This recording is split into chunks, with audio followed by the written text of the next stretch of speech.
Are we good to go? Okay.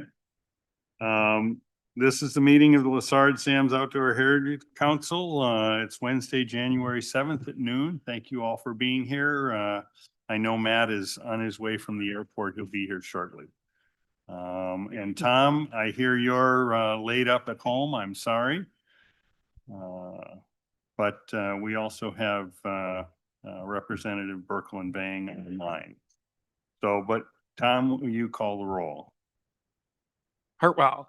I'm here. Hartwell present. Shara. Baird. Present. Baird present. Representative Burkle. Present. Representative Burkle present. Eggerling. Here. Eggerling present. Senator Her. Kaharski. Senator Lang. Here. Senator Lang present. Palmer. Here. Palmer present. Saxhog. Saxhog. Tom, you're on mute. We can see your phone.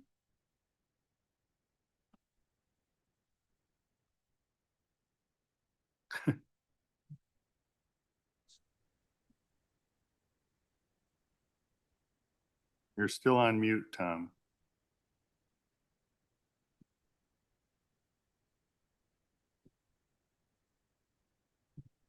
Well, You can text me if you can hear us.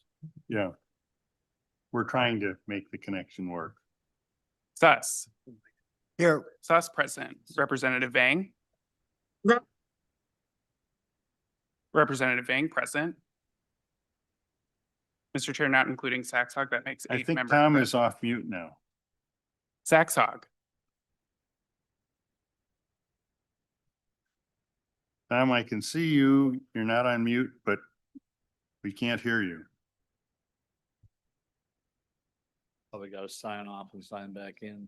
Yeah. All right, well, thank you all for being here. Those that are, and Tom, we'll hope you can get on so we can hear you. When you do get on, if you think you're there, Tom, feel free to just announce yourself and we'll stop and acknowledge you. I would love a motion to approve the agenda that was in your packet. I'll make, We have a motion. Any discussion, changes? All in favor? Aye. Opposed? Motion carries. In your packet were draft of the minutes of the December 9th meeting. I'd love a motion for approval. We have a motion for approval. Any corrections, questions? All in favor? Aye. Opposed? Motion carries. Any conflicts of interest to report on today's agenda? Great. I have a few comments. We're going to have an interesting discussion on the permitting question. The DNR is making a presentation on what they want to propose in terms of a continuous improvement project. I don't know what they're proposing, only that they are.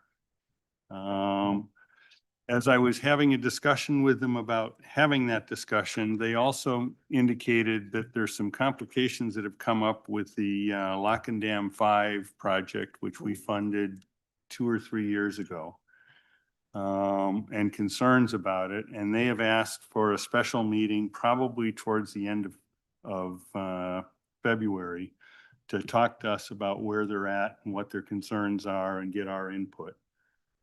So I'm just alerting you that there is an issue mostly around whether or not what can be done will be effective enough to justify doing it. And they don't see it as their call because it's a project we funded, but they certainly see it as something that we should discuss before they go too much further. And they did not want to wait until our meeting at the end of May. So we're going to call a special meeting at some point, probably Zoom only for an hour, to let them make that presentation, probably later in February. So hopefully everyone will be available. We'll do our best for that, and we'll hear more at that point. The other thing is I have a request of the council, which is I have an opportunity to go on a fishing trip in June. And I'm wondering if we could move our scheduled field trips to the third instead of the fourth week of June. Let me The check. third week doesn't work for me. Okay. That's why I think we moved it originally. 'Cause All right, well, I'm not gonna make you miss your thing because I get an opportunity, so I thought I'd ask. So really, the only thing I'm concerned about is where you're going. And where do you want to go? Oh, you haven't planned it yet? No, Could we do it earlier in in the month? it's fine with me. It's really, I don't want to Doesn't- force everyone to do something to just meet my schedule. So it was really a question of whether or not we could accommodate and not penalize anyone for the accommodation. So, I'm open, don't worry about me. okay. Appreciate your willingness to be. The able to- second week, We have our current meeting is the 27th of May. And we were scheduled the 29th and 30th of June. I was looking for the 22nd and 23rd, but if we could do it maybe the 18th, 19th? Is that a possibility? I'm The 18th of June is a holiday? Juneteenth. Oh, sorry, it's not on my calendar. I mean, earlier in the week would be better for me, but Tuesday, Wednesday, that would work for me. the 16th, 17th? I can make that work. Okay. Let's do this. Let's tentatively plan that. I would like to check with Ron and Senator Herr, since they're not here, because I don't want to have them not here and screw up their schedule somehow. Sure. But tentatively mark that down and maybe staff can check with the two that aren't here to see if it will work. You said the 16th and 17th? 16th and 17th. Thank you for your flexibility. This is Mark's last meeting. And he's going to have the last word at the end of the meeting. Just warning you. But I have some words. It has been an honor to work with Mark for the last 11 years, more or less. We've had a great relationship. We've worked well together. He's represented the council exceptionally well. And I just personally want to thank you for all you've done to advance this agenda. Because we've made great strides and we've done great work under your leadership. We've allocated how much? Over $1 billion while you've been here, almost two. Which makes us the largest environmental grant maker in the state. And you have done a fabulous job of doing that. So I want to acknowledge that publicly. And then I have a resolution, which I'm going to read and then ask you to vote on, since I'm assuming you're going to approve it, but I don't want you to approve it without hearing it first, and I want the audience to hear it as well. I better get close enough so you can hear me. A resolution for the of the Lessard-Sams Outdoor Heritage Council. Whereas Mark Johnson has served an honorable 11 years as Executive Director of the Lessard-Sams Outdoor Heritage Council. And whereas Mark Johnson has served the council and Minnesota legislature fairly, equitably, and with the highest standards of nonpartisan professionalism. And whereas Mark Johnson has provided dedicated service and insightful advice drawing on his many years of habitat and conservation experience. And whereas Mark Johnson has had an influence on conservation in Minnesota in his role of Executive Director of Lessard-Sams Outdoor Heritage Council, which exceeded any expectations normally associated with his position. And whereas Mark Johnson's time with the council has resulted in over 1 million acres of habitat protected, restored, and enhanced. And whereas after 11 years, Mark Johnson is retiring from the council to enjoy a well-deserved rest and relaxation. Now therefore be it resolved that the Lessard-Sams Outdoor Heritage Council and each member of the council expresses sincere appreciation to Mark Johnson for his contributions to the council, habitat conservation in the state of Minnesota, and for his invaluable insight, guidance, and support. Be it further resolved that this resolution be inscribed on a certificate duly authenticated by members of the Lessard-Sams Outdoor Heritage Council and presented to Mark Johnson as evidence of the high regard and gratitude of the council and its members. This is the part you get to weigh in. By unanimous action of and with great appreciation by the council. I'd take a motion to approve that. I make a motion. Great. All in favor? Aye. Great.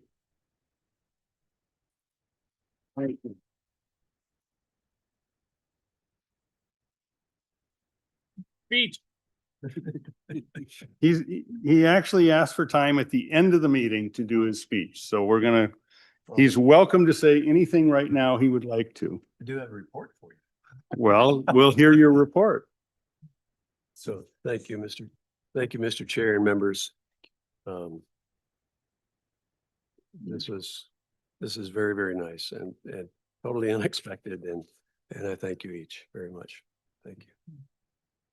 I have a short report for you. I'll have some comments at the end, as the chair mentioned, but short report for you is that first of all, we try to just keep you up to date on what's been happening. There've been a couple of meetings this last month or since the last meeting, since our last meeting.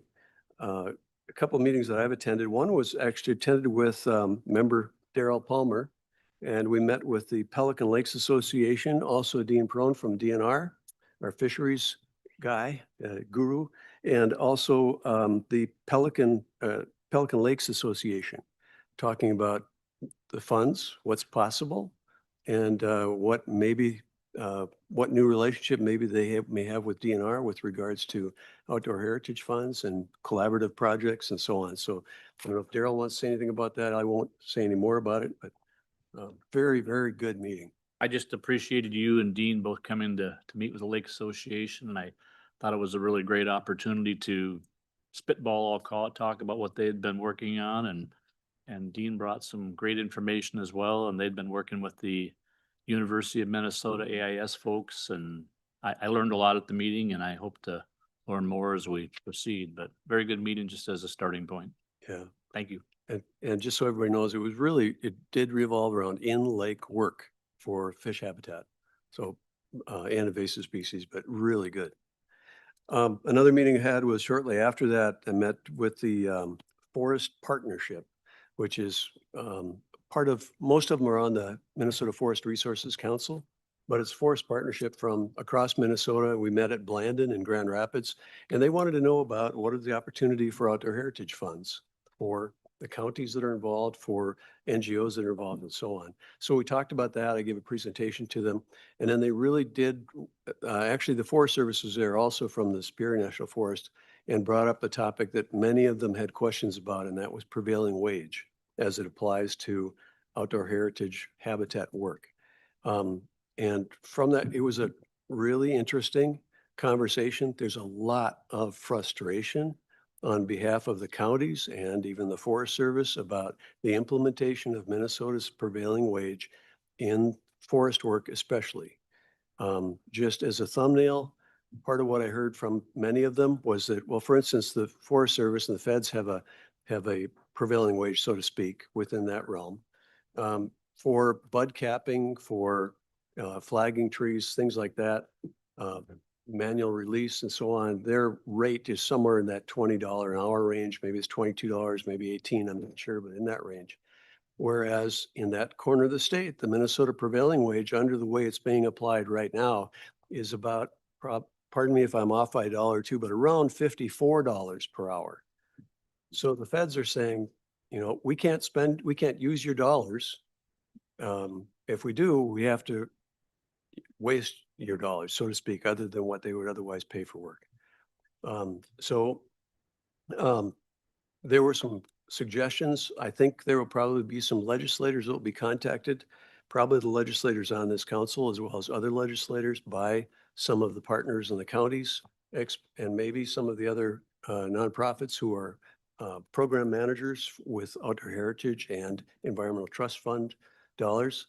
But there is definitely some fairly severe problems with prevailing wage as it's being applied, and with the paperwork that has to be done.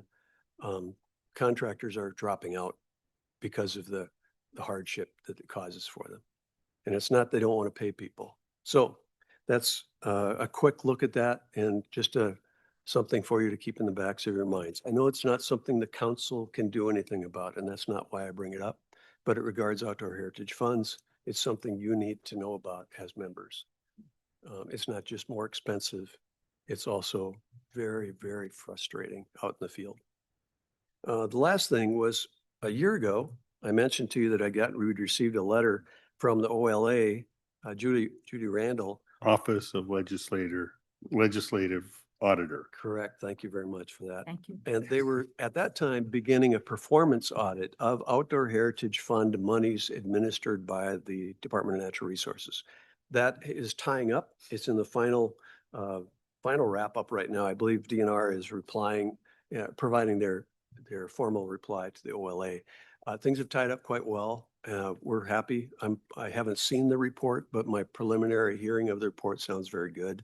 And I think it underscores so well how these funds not only are dedicated, but are protected because they are reimbursement based. With all the fraud we have, and we hear about on a daily basis in Minnesota, and we see maybe every other week or so, we see a committee hearing showing us more, as we heard yesterday. I'm so proud that this fund is protected and has the governance that it has. So, Mr. Chair, that's the end of my report. That's a nice way to end. Any questions for Mark or me? If not, we'll go on to item 6, our funding recommendations. The first part of this is a request by the Minnesota Land Trust. And I'll summarize it and ask you if you want to hear from them. They were part of the Wakuta Bay project.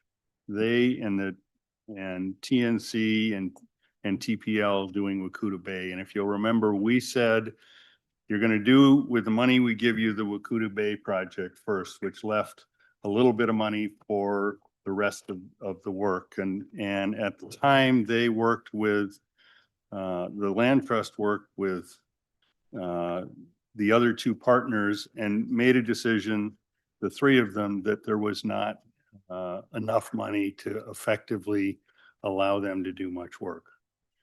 And then in December, we came up with another $1 million for them. What we approved in accomplishment or in our last meeting was a project that did not include the Land Trust receiving funds. So they weren't part of our 9-person vote, our unanimous vote to go forward with the projects based on the accomplishment plans. And now there's another $1 million, and the partners would like to include the Land Trust as the original proposal indicated. They're all here ready to testify to that. Do you want to hear from them, or can we take a vote to simply allow them to proceed and amend the accomplishment plan now that there's extra money? I move that we just approve it and allow them to go forward as planned originally. So All right. Maybe we should talk about it a little bit. Absolutely, we can talk about it. We have a motion, but I'm opening it for discussion, and I know that both the Land Trust and TPL are here to talk about it. So I wanted to frame it for you. Yeah, and I'm just curious. I'm not not opposed to anything. I'm just, again, what is the benefit for the Land Trust to be included? It looks like they want to be the primary now. Is that correct? I'm going to let TPL and the Land Trust go up and explain exactly what this is, because And maybe. I do maybe not want to like- represent anything other than the Yeah, broad concept. Maybe just like a once over, dust my brain off a little bit about what we talked about several months ago. Sure.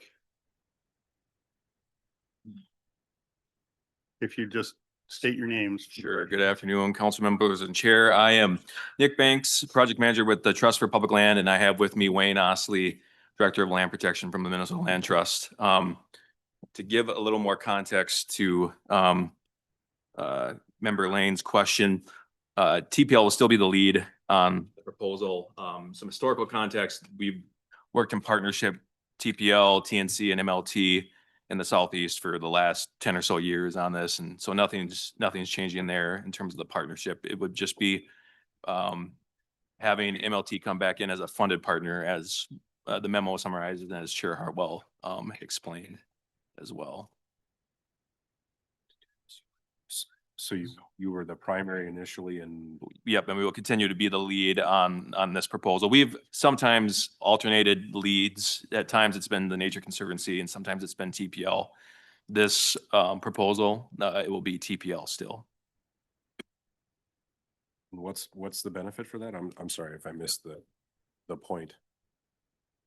The point, the benefit would be to bring back MLT as a funded partner. They currently were not They were receiving. silent. Yep, they were currently not receiving any of the projected appropriation under The the benefit to that would be, them to continue to do easement protection work and restoration work. and it's all allotted within the initial proposal. Yes, yep. And the benefit is you're allowing that, but why? Am I missing something? So what happened was Okay, I can't remember the initial request, but it was X number of dollars. Sure. It included Wakuta Bay. yep.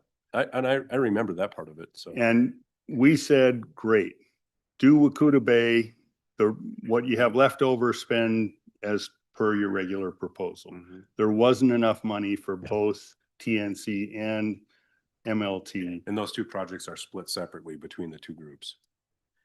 Essentially the Wakuta Bay project is protection work that TPL is doing, then TNC had roughly $1 million to continue to do restoration work under Okay, that. I got you. There you go. There's the answer. Okay, sorry, it wasn't. I'm good now. Oh, So will this continue to be easements and restoration or just restoration? The additional million. The additional million will largely be added to it to bring Minnesota Land Trust into the equation would be focused on conservation easements. That does kind of go a little different from what we. what was in the original proposal. That's the thing to me. We didn't, when we said you got to do Wakuta Bay, we didn't say, and spend the rest of the money this way. We said, you figure it out. Mhm. So they figured it out, and then all of a sudden there was extra money and they refigured it out. Essentially, there's enough money for both other groups to do their work. So when we funded it, when we had the reduced funding, did we just strip out the easement work? They stripped it out because there wasn't enough money to do both what TNC and So we didn't strip it MLP. out because we didn't like the easement work. not at all. But that was the original discussion when we were deciding how we were gonna allocate funds. We were gonna give them enough for Wakuta Bay, but we didn't give them sufficient funding effectively for easement. easements, which from my perspective, I support restoration, but I'm not gung ho about the easement part of it. But we didn't specifically say you can't- Normally we wouldn't. We didn't tell them would- they Yeah, can't. we It's didn't parse that way. Okay. We just I don't told them like the it. priority. It's that far. Yeah, Yeah, my understanding is we just told them that we wanted them to focus majority of the, what money they had on the they had to do Wakuta Bay, Wakuta Bay. figure out how to do the rest of your Yeah. work Absolutely. and bring We it, didn't say anything about you can't do this with or money. you should do No, this, or it was didn't think all, you're gonna fund Wakuta Bay. Yeah. Any other questions or discussions? Will you call the roll, Tom, on the motion to allow them back in? And the reason we have to do this is because we approved the bill with the accomplishment plan that was without before there was extra Why money. we're doing this. Members starting with number 3 on our list, Baird. Aye. Baird, aye. Representative Burkle.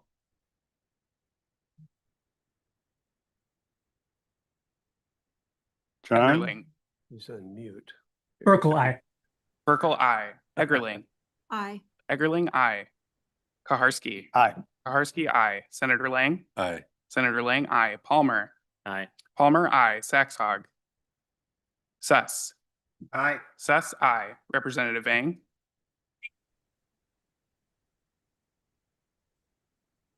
He tried. We didn't hear that. Thank you. Was that an aye? That was an aye. Representative Vang, aye. Hartwell. Aye, Hartwell, aye.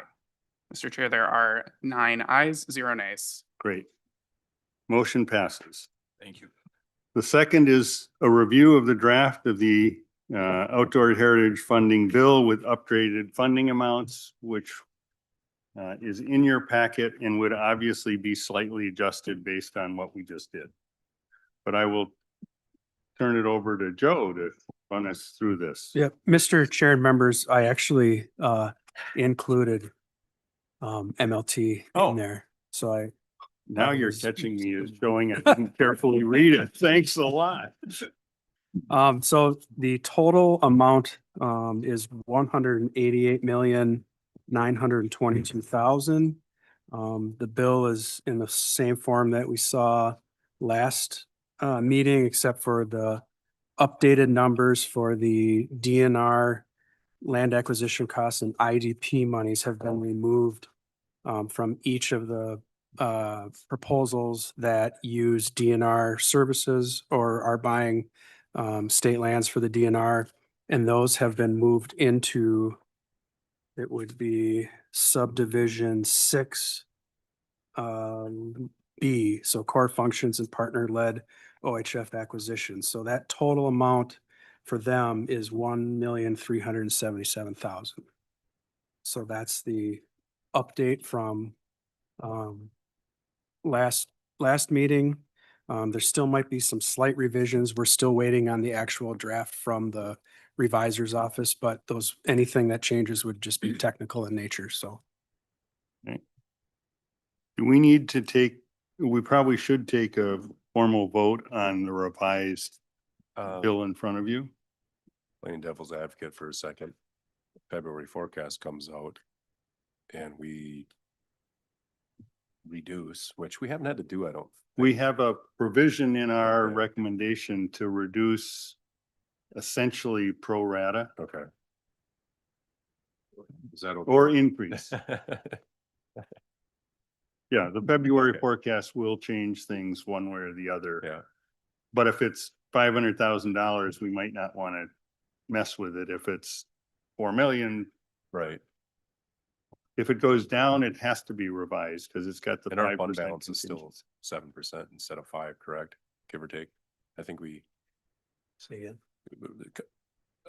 legislatively required to be 5%, but it's more than that, correct? We are, yeah, we're slightly over, Yeah. from a reserve standpoint. Just thinking 3 months from now. And I want to know what your crystal ball says. There's no question. Precedent, a question, is the precedent always been to do pro rata adjustments versus adding a new No. project? So a We have few, picked and choose. Okay. a few years ago, there was an excess amount in the February forecast. And the legislative leaders essentially called me up and said, what do you want to do? And I said, hey, I can't decide this. This is a council decision. And so, we had a discussion about it, which I reported to the council. But essentially, they came back and said, in the future, would you give us guidance if there's extra or less money? What your guidance would be for how to handle that? Since you're uncomfortable Mhm. making a call, give us guidance in advance. So we have provided in the motion that was passed to get to this point, guidance to increase or decrease proportionally, with a few exceptions. Yeah, we've had a few one-offs where I think it was especially some smaller projects that you remember exactly how they did. We had given a percentage of a project that to a small group that That really couldn't do the project. It was either a yay or nay. And we funded that one in its entirety. I don't know that we have any this year, but Not like that, no. But so we've tried to provide guidance. So in the event, we speak, because having a meeting is so difficult during the session, and getting 9 votes, we provide the guidance in advance, which we've been very fortunate the legislature has listened and followed that guidance. And so that's in place. And we'll just have to wait for the February forecast. If there's a big change, I'm guessing we'll have a call for a special meeting. Okay. Okay. As we did with the CARP thing, when we had an extra $12 million, we had a meeting and said, let's talk about what to do. And Yeah, if it's a small increase or decrease pro rata, just seems to make a lot of sense. Yeah. If it's a big one, there might be a project we didn't fund, or maybe pro rata isn't the right way to go. and we should have that discussion. Okay, thank you. Which wouldn't be prorated based on the way we adjusted some of them because they got capped. Yeah, you So- can't give more than what they asked for. And we have, so there's some minor adjustments that could take place. Thank you. But I would like a motion to approve this most recent draft of the bill, subject to technical corrections. So moved. We have a motion. Do you have a comment? No, you. Any other discussion? Tom, please call the roll. Members starting with number 4 on our list, Representative Burkle. Burkle, aye. Representative Burkle, aye. Eggerling. Aye. Eggerling, aye. Kaharski. Aye. Kaharski, aye. Senator Lang. Aye. Senator Lang, aye. Palmer. Aye. Palmer, aye. Suss. Aye. Suss, aye. Representative Vang. Aye. Representative Vang, aye. Hartwell. Aye. Hartwell, aye. Baird. Aye. Baird, aye. Mr. Chair, there are 9 ayes, 9 yays, 0 We have nays. the necessary votes. Thank you very much. Next is a discussion of ecological permit. Oh, I'm sorry.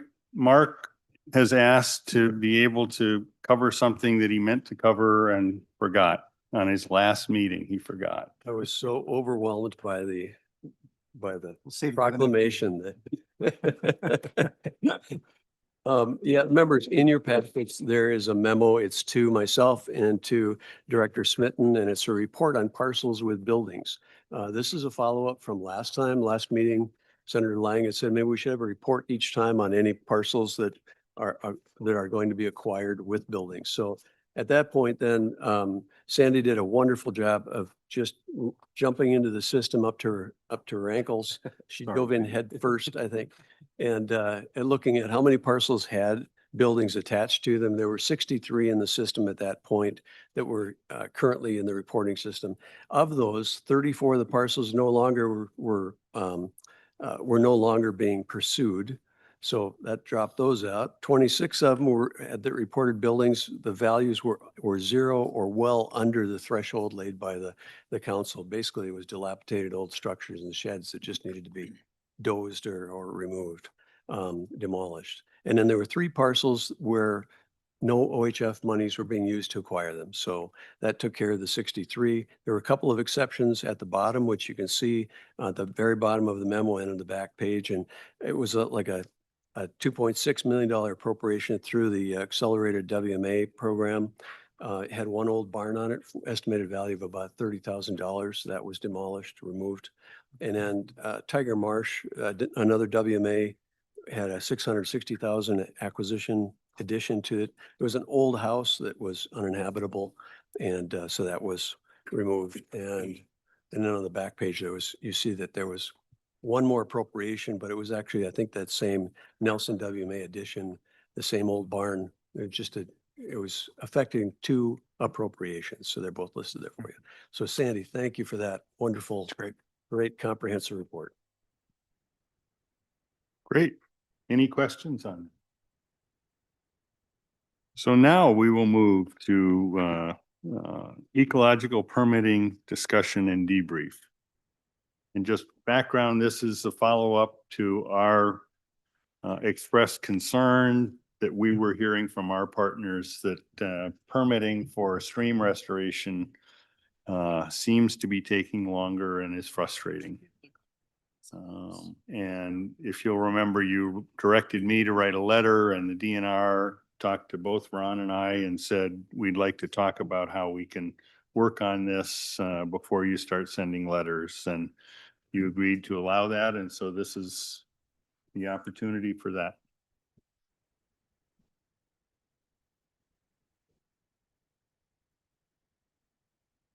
Mr. Chair, members, my name is Katie Smith, Director of the Ecological and Water Resources Division at Minnesota Department of Natural Resources. Thanks for the opportunity to be here today to talk about continuous improvement for regulation of stream restoration and enhancement projects.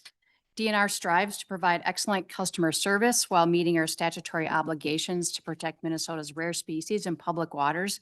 We understand that regulatory decision timelines are important and can be impactful to project timelines and costs. These are important projects with meaningful benefits for our natural resources. We share common goals. We just need to ensure the process to get to these positive outcomes is transparent and protective. We look forward to ongoing conversations with LSOHC and interested stakeholders to enhance mutual understanding and identify opportunities for programmatic improvement. Advance.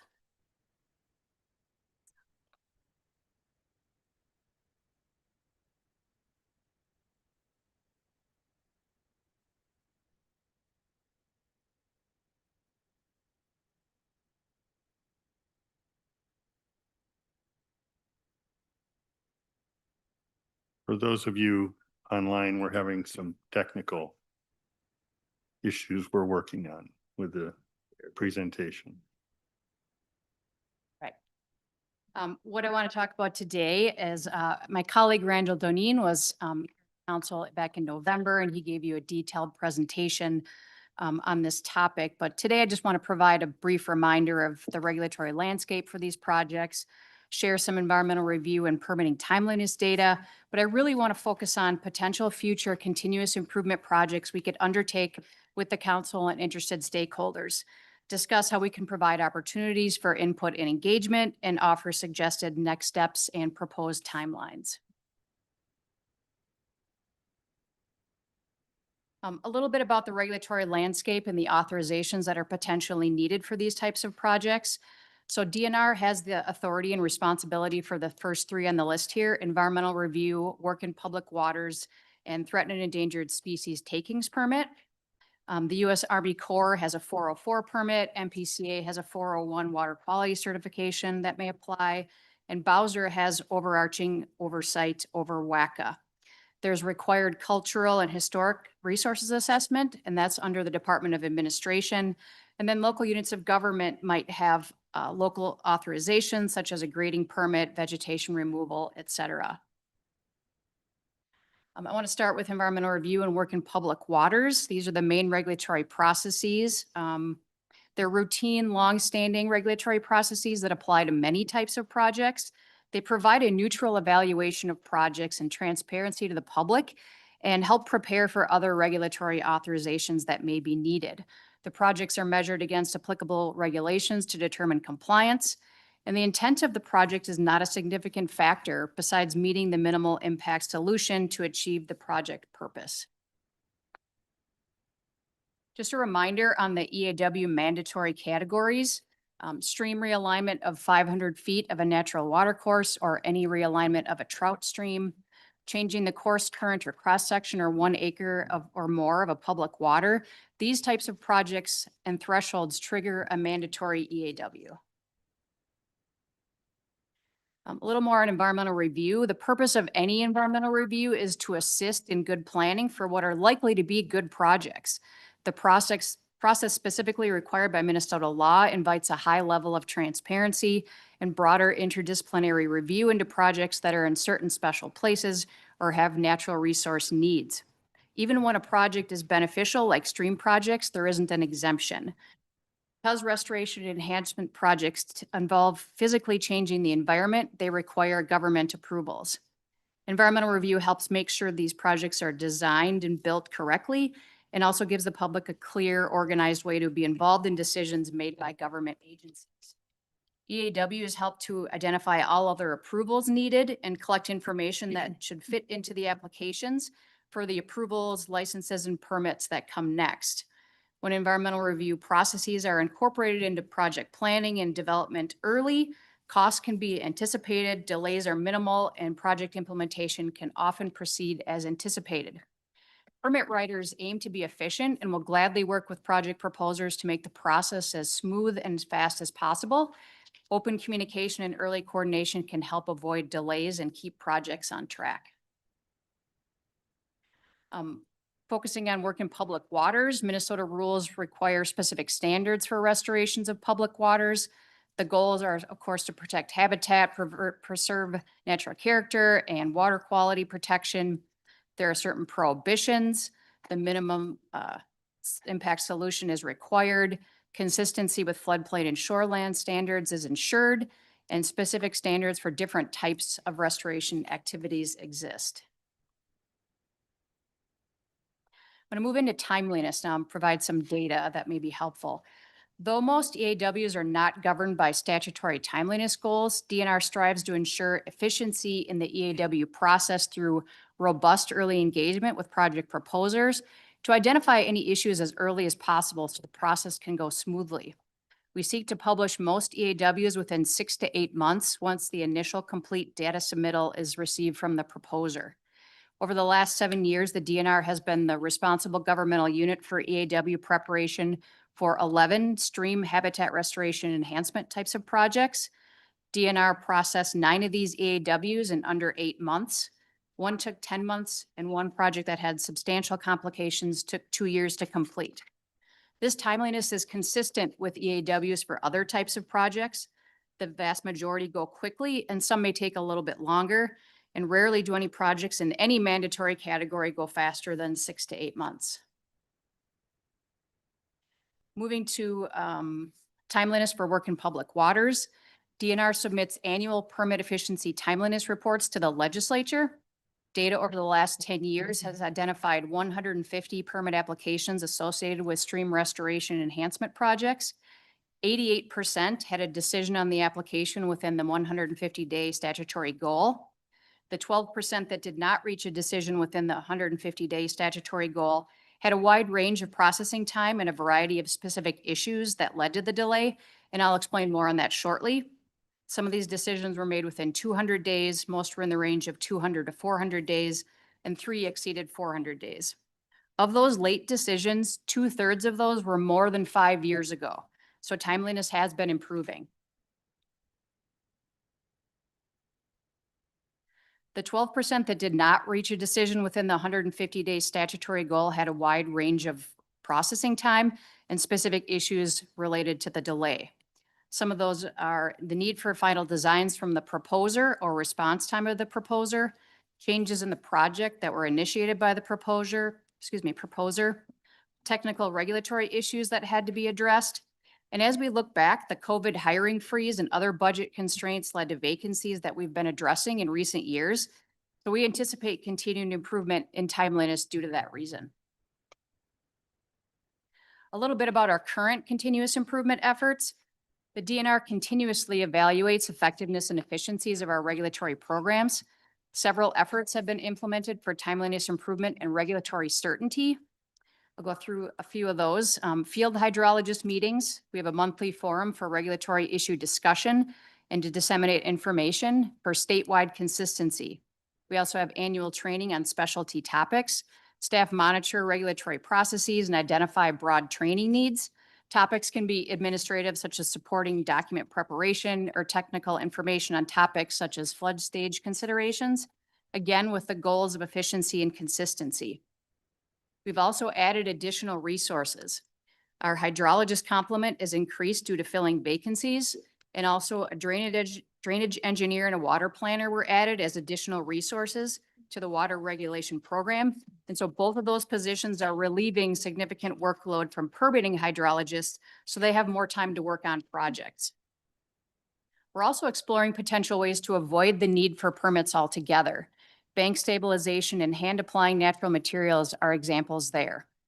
For large and complex projects, early coordination with staff is key to identify and solve issues. Where a project may not be permittable as initially proposed, the DNR will take time to closely work with project proposers to modify project plans and identify viable permitting paths forward. Staff are committed to being available to discuss and help problem solve. I want to move to some potential continuous improvement efforts, starting with environmental review. EAW mandatory categories are determined by the Environmental Quality Board rules. EQB regularly evaluates these categories and have determined that the categories related to stream restoration and enhancement do not warrant any revisions. However, the DNR is willing to continue that conversation with EQB. DNR is also willing to explore an alternative environmental review process for stream restoration projects. This could be as simple as a customized EAW form or a completely different environmental review process. Any process revisions would need to be approved by EQB and meet the goals of environmental review to avoid adverse environmental impacts from projects, provide public access to government decision makers, and to inform governmental decisions. And we're open to other ideas for environmental review as well. On the work on the public water side, DNR is authorized to develop general permits. These are permits that cover specific activities within certain parameters. General permits contain qualifications and requirements that ensure that a project can meet regulatory standards. These allow DNR to make general permit decisions faster. General permits have a statutory 90-day decision goal. We can engage a team to work with stakeholders to evaluate the potential use and details of a possible general permit for stream restoration activities. In addition to improving permitting processes, opportunities for greater project management efficiencies could be explored. One example is the Stream Habitat Improvement Checklist developed by DNR Fisheries to guide projects implemented on state-administered lands. Designed to ensure that key procedural steps are not missed, the checklist also highlights typical permitting requirements and anticipates timelines from initial concept to construction. Partners such as Trout Unlimited provided input during its development, and there's potential to further refine the checklist by incorporating more detailed permitting guidance. Finally, a group of stream practitioners is also in the early stages of a continuous improvement project aimed at streamlining permitting. This group focused first on process related to Natural Heritage Information System review. This is related to threatened and endangered species. And we could expand efforts to other aspects of the permitting process. And again, we're open to other ideas. Some potential next steps. We would like to have ongoing conversations with LSOHC and interested stakeholders to enhance mutual understanding and identify opportunities for programmatic improvement. We propose establishing a group next month of DNR and interested stakeholders. In March, we could gather together to share information, gather additional continuous improvement ideas, and make a plan to move forward. In April, the group could start by process mapping to identify any confusion on roles or handoffs, identify any waste in the process where we might save time, and to identify potential solutions. In May, we could provide an update to LSOHC. Depending on the solutions that the group lands on, we could have them completed in the fall. Others may have statutorily prescribed steps with timelines that we'd have to abide by that may take longer. We'd be glad to provide updates to the council throughout the process. And again, these are some of our ideas, and we'd look forward to input and additional ideas from the council's partners and stakeholders.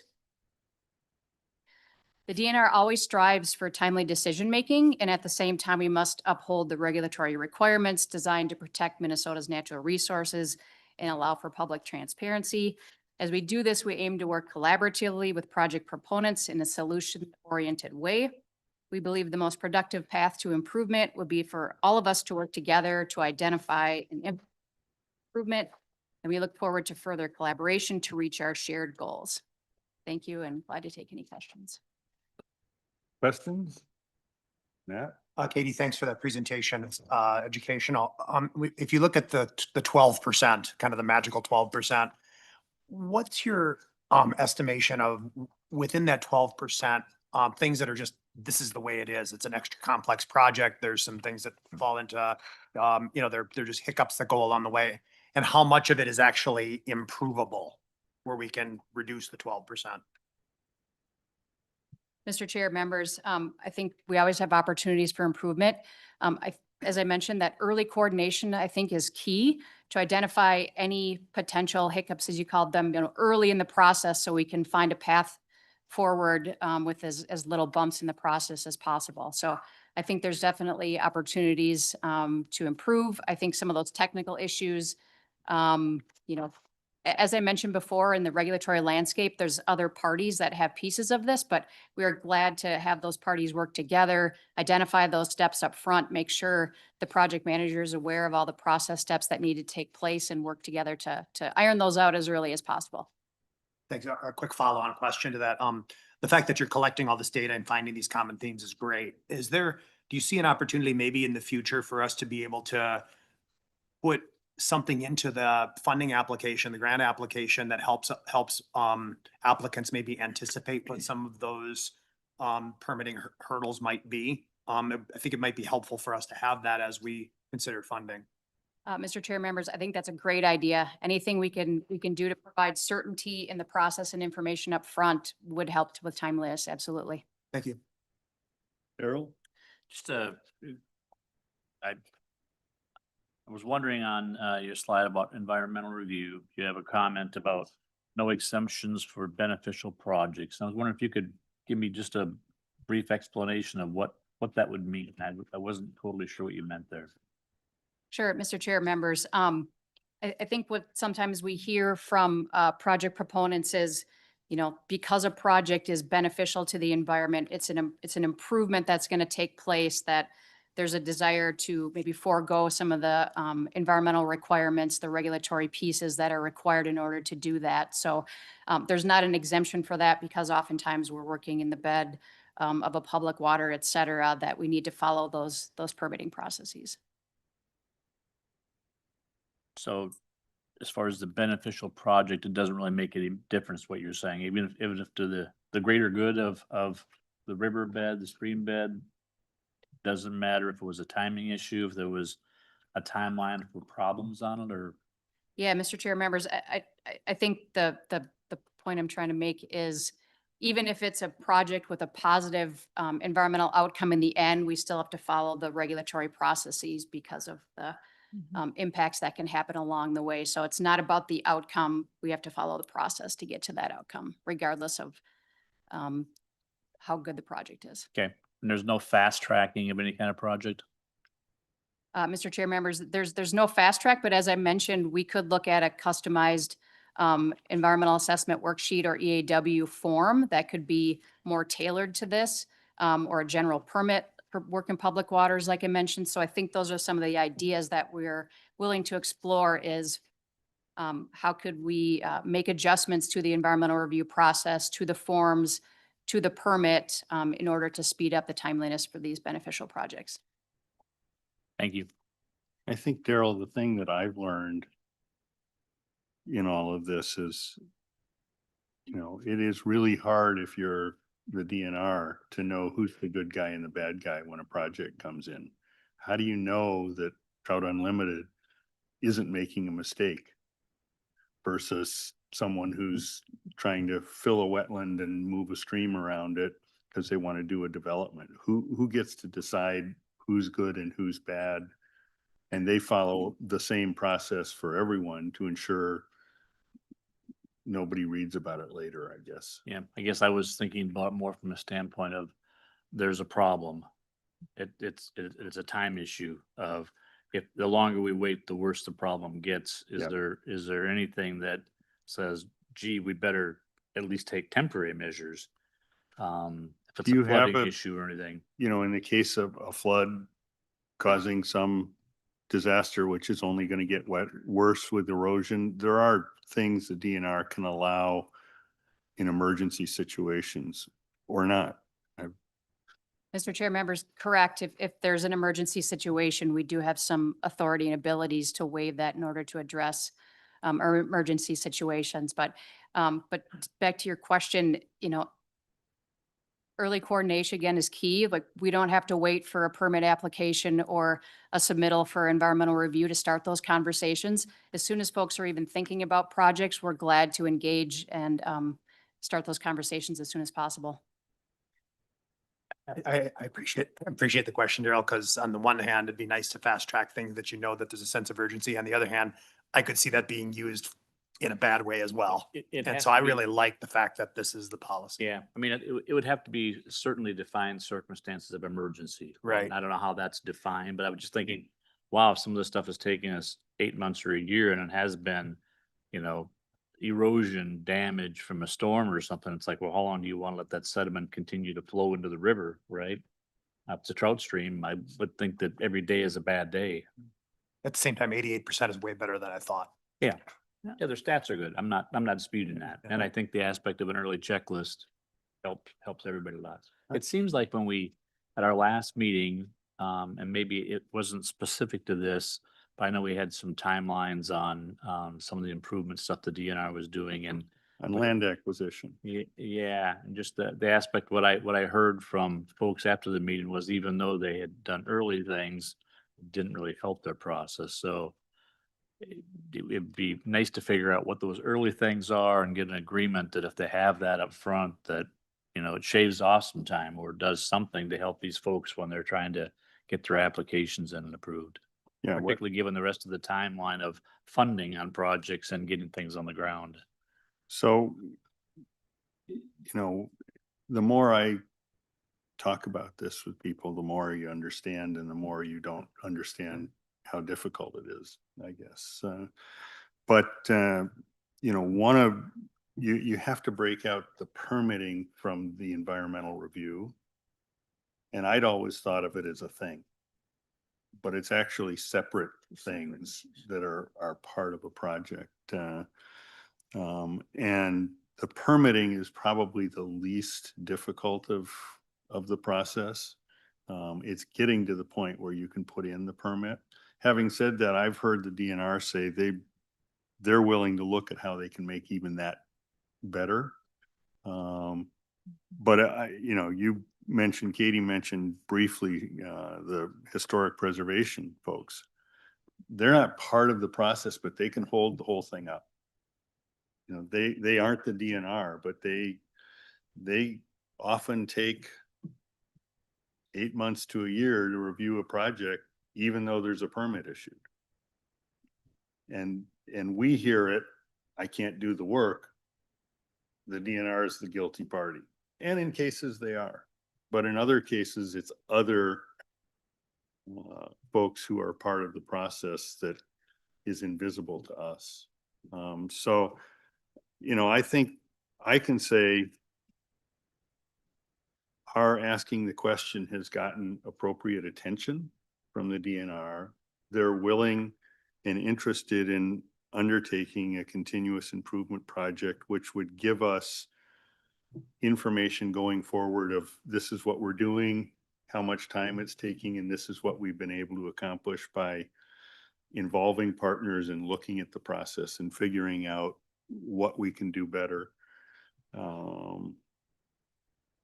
Throughout it, it is not going to fix by itself the whole thing, but we've got their attention, which is a really nice thing. And I've said to them, Katie heard me say it, I know you've got 150 days as a statutory guideline, but why isn't your goal 120?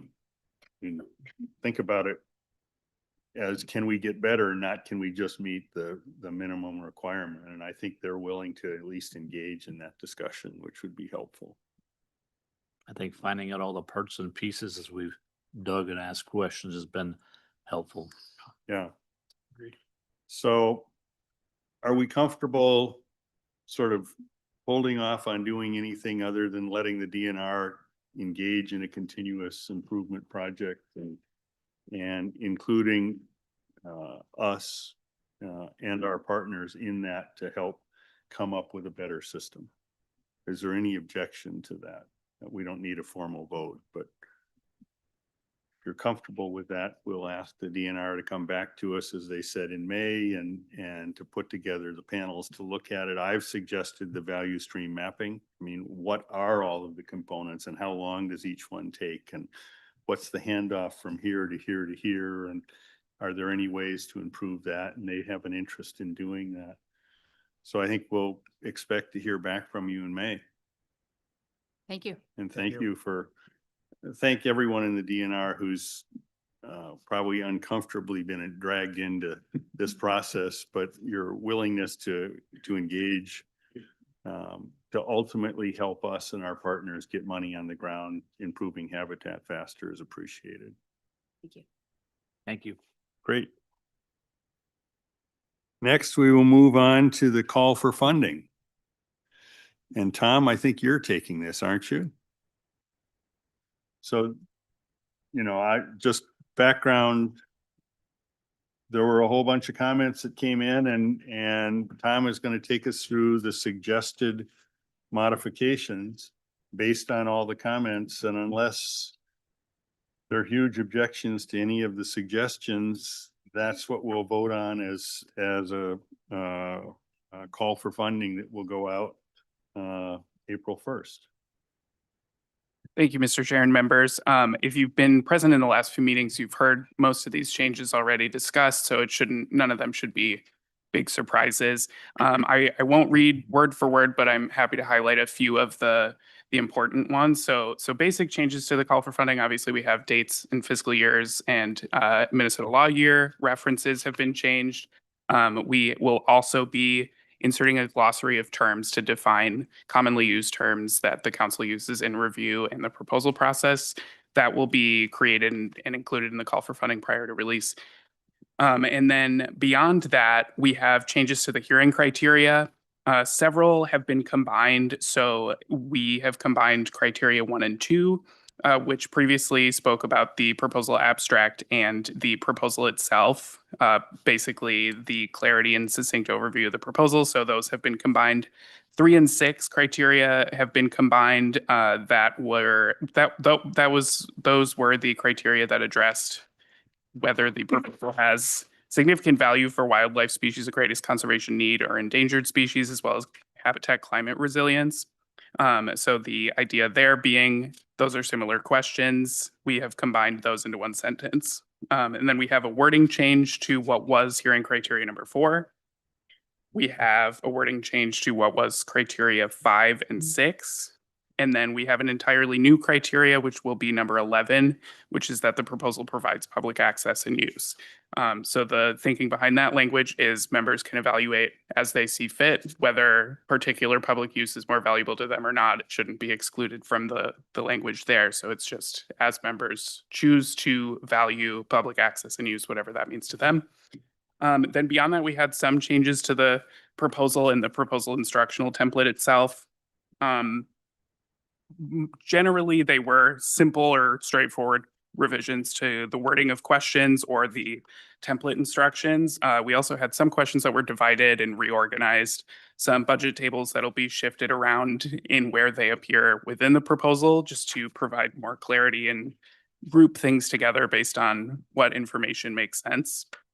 Beyond that, there's a change to the trails or roads question. So that is the goal of that is to try to account for the most common answer there, which is oftentimes proposals will have roads developed simply for access or maintenance of a property. So by revising that question, a proposal can say no new trails or roads beyond access to the property won't be developed. To try to provide some more clarity there. We also have a new narrative question, which is to provide an explanation of any unspent funds awarded in previous funding cycles. So that's this way, members will have some idea ahead of the proposal hearings what particular proposers may say to that question. We also will have an additional table to break down committed versus anticipated leverage. We also have one item that we highlighted for potential council discussion, and unfortunately, Vice Chair Shara isn't here to participate on the land use discussion there. But there were just some, Opportunity. there were some conflicting suggestions going back and forth. Staff, there was a suggestion of adding a percentage to that question about total area of a particular parcel that would be used for planting of food plots, and staff had some concerns that if we include a number, are we setting potential precedent or policy? So the suggestion from staff would be to leave that as is, but we highlighted this since there was some discussion in the past. If the council has any more thoughts. Beyond that, that's about all I have for you. Those are the more significant changes. If members have any questions, we're happy to answer. Suzanne? The new addition of proposals provide public access and use. I have concerns about, you're basically ranking things, you're putting the easement programs at a disadvantage. I have concerns that also that it's a yes or no question. Does it really fit in with this 10-point ranking criteria? If you go back to not only the constitutional amendment as well as the regulatory factors involved in this, it's very specific that all basically state and federal refuge lands are supposed to be open to the public. So it's already a regulatory requirement. It talks about easements in there, but there is no requirement for easements to be open to the public. Easements are a key component to overall a landscape approach to conservation. We can't buy every piece of land that's out there. If we are trying to provide a landscape approach, that includes engaging our private landowners in conservation activities. And so they need to be, an easement program helps to encourage their buy-in to conservation and to help move forward this initiative to really buy into really this landscape approach. So I really don't think that's an appropriate hearing criteria for this program. Thoughts? I guess I know that I and Suzanne have talked about this a little bit. I mean, I think from my perspective, there certainly are use for easements. I'm not disputing that, where we've tried to connect corridors of things and that. And I'm not saying that I don't support easements in certain areas, but if given a choice for me, if I look at a project where I have the funding to either buy a piece of land or buy easements next to it, I would choose buying the piece of land.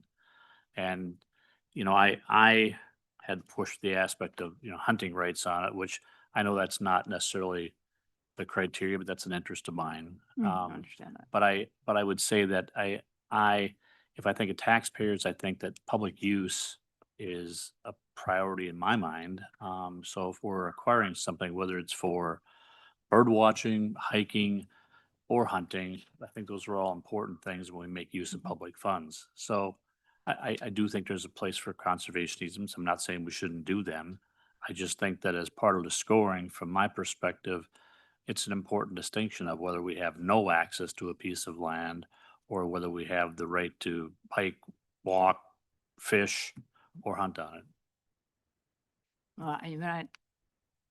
I just don't think we should be penalizing certain projects over others based on whether or not there's public access. It's Yeah. a ranking. Yeah. It's a ranking. I tend to disagree with that a little bit, and the only reason I do is because of the availability of easement programs throughout all kinds of different programs throughout the state of Minnesota. Lessard-Sams is different. We're unique in the fact that we're constitutionally dedicated funds and very specific how we're spending our dollars. The more and more easements we buy off the council, the less I think we're doing justice to that constitutional amendment. I think the more we lean into that public access, the more, whatever it looks like Daryl said, if it's trails and hiking, sure, why not? That public access is an important part of this council, more so than the easement is, I think. Just because it's so cut and dried what we do. I understand that, but the legislation specifically addresses easement acquisition, does not talk about does not create any requirements for that to be open for public access. So I think we need to make sure that we're doing the legislative intent that's in here, justice, as well as providing opportunities for public access. And I think there's, we're doing that, but I think With this them- is a yes or no question. So if this, and I'll have serious concerns with leaving this in here and would vote against the entire package. I guess from my perspective, I don't view it as a yes or no. I mean, me personally, if I was scoring it, I would be saying, is there any public access? If there's public access, it's gonna get scoring. If there's not hunting access or fishing access, I'm thinking maybe it's a 5 from my perspective. If it's full open to public use, I would give it a 10. But I think that there is a range in there. Members do have the right to say, I think that this is sufficient. Matt? Yeah, I'm really conflicted on this because I agree 100%. If I've got $1 to spend on, and if I've got a choice between a public access and not, and an easement, I'm going public for sure.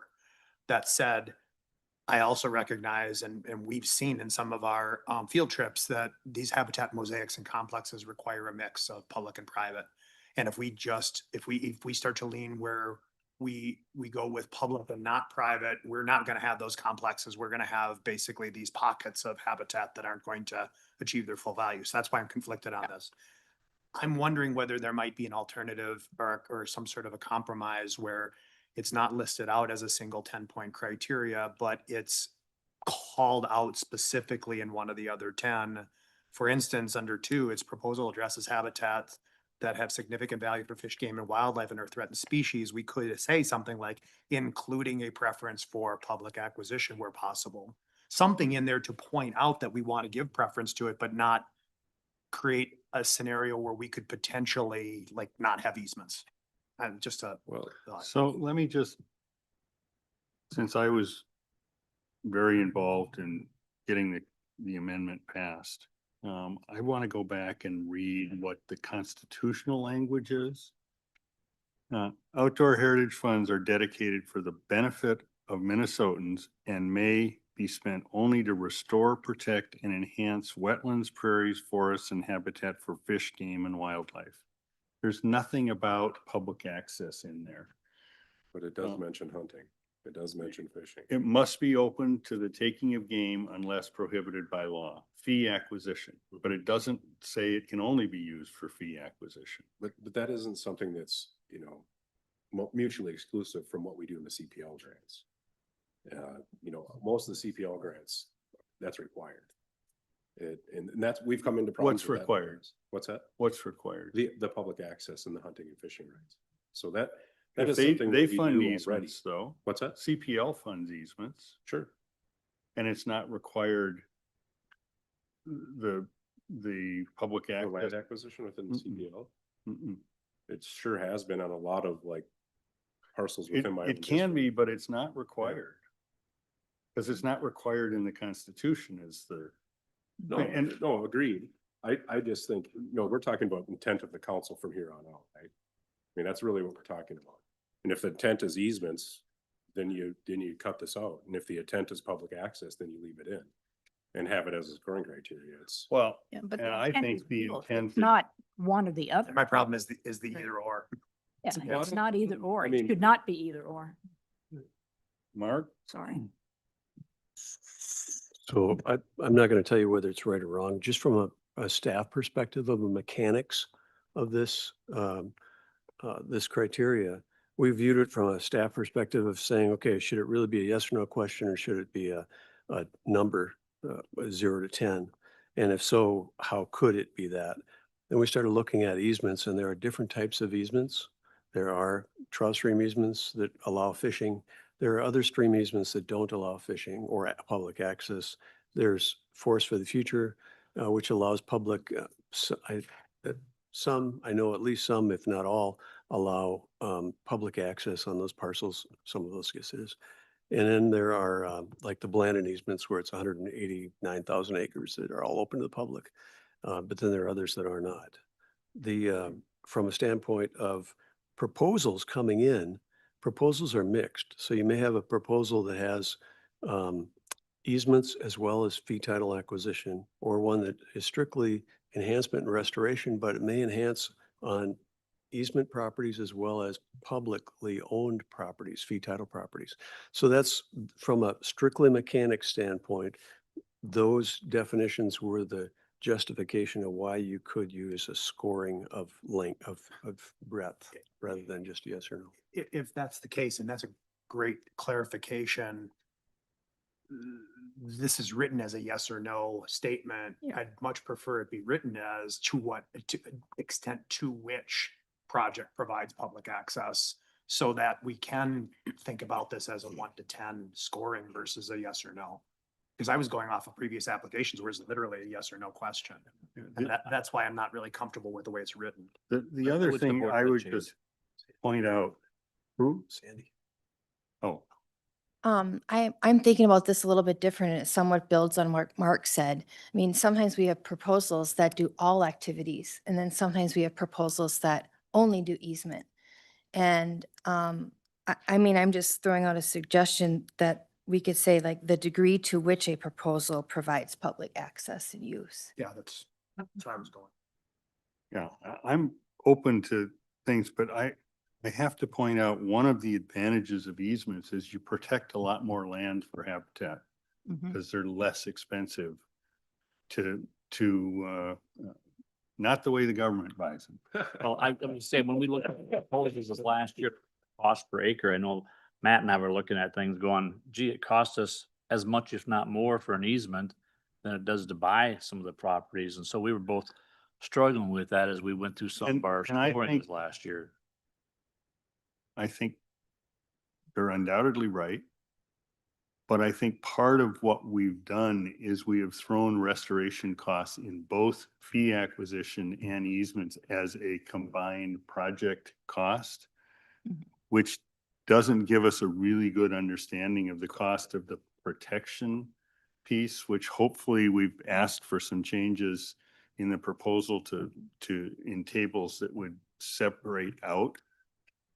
You're nodding at me, so the restoration costs related to the acquisition, whether it's fee or easement, because it gets Yeah. in there and messes with our And calculations. I think it's important that you include this question because I think it overall says that the council does support public access. I agree. Generally, more so than easements, but we do recognize the value. I And think you'll that's the way find, we've kind of I done think you'll things. find that there are different, you feel very strongly. But yeah, and I And, mean, I. and you're a 10 and Suzanne's a 1 and, you know, most of us are somewhere in between. And I don't mean to pigeonhole either one of you, but, Suzanne's perspective is habitat is habitat. Public access is nice. Yours is public access is more important than just the habitat. Oh, no, I alone. wouldn't say that. That's why. I And score I'm things the way I misquoting you do. But you feel more strongly about the public access where Suzanne feels. Yeah, more. I mean, it's public dollars. The habitat is priority, I think. And I would just say, I have a very strong belief that one of the values of easements is that it is locking in a lesser value for that property, which every time it goes on the market as a protected piece of property becomes a cheaper and cheaper thing for acquisition for public access. You view it as a stepping stone? I do. Okay. I honestly do. If you I look, think that's fair. especially in the metro area where you can actually see it, there are lots of the early conservation easement projects that have become public property That's fair. because government units look and say, there's that 160 acre parcel they can't develop and it's not worth very much. We can afford to buy it now. And it becomes public property at that point. So there is such a complex issue. We're probably still at the infancy of that too. Yeah. The fact that as a potential stepping stone is helpful. I still contend regardless of where you stand on this, that the question or the statement as worded is too black and white. And Sandy's suggestion, where we put in to what extent allows people to score it a 3 or a 6 or a 7 and doesn't automatically give a 10% kicker to something that's purely public. I would prefer if we had that language in there. And Matt, you had talked about the connections in terms of corridors. I mean, you effectively can address that in number 4 because we're improving or expanding corridors anyway if we do an easement. So you're gonna score something Right. higher if it is connecting those pieces in some of the areas we've seen. So I mean, I think that they both achieve what we want because you can say this is expanding your corridor. Yeah, it's just As the an only easement. question that's worded that way. Yeah. Mhm. Other And than I that- and I other than- support the question being modified. So,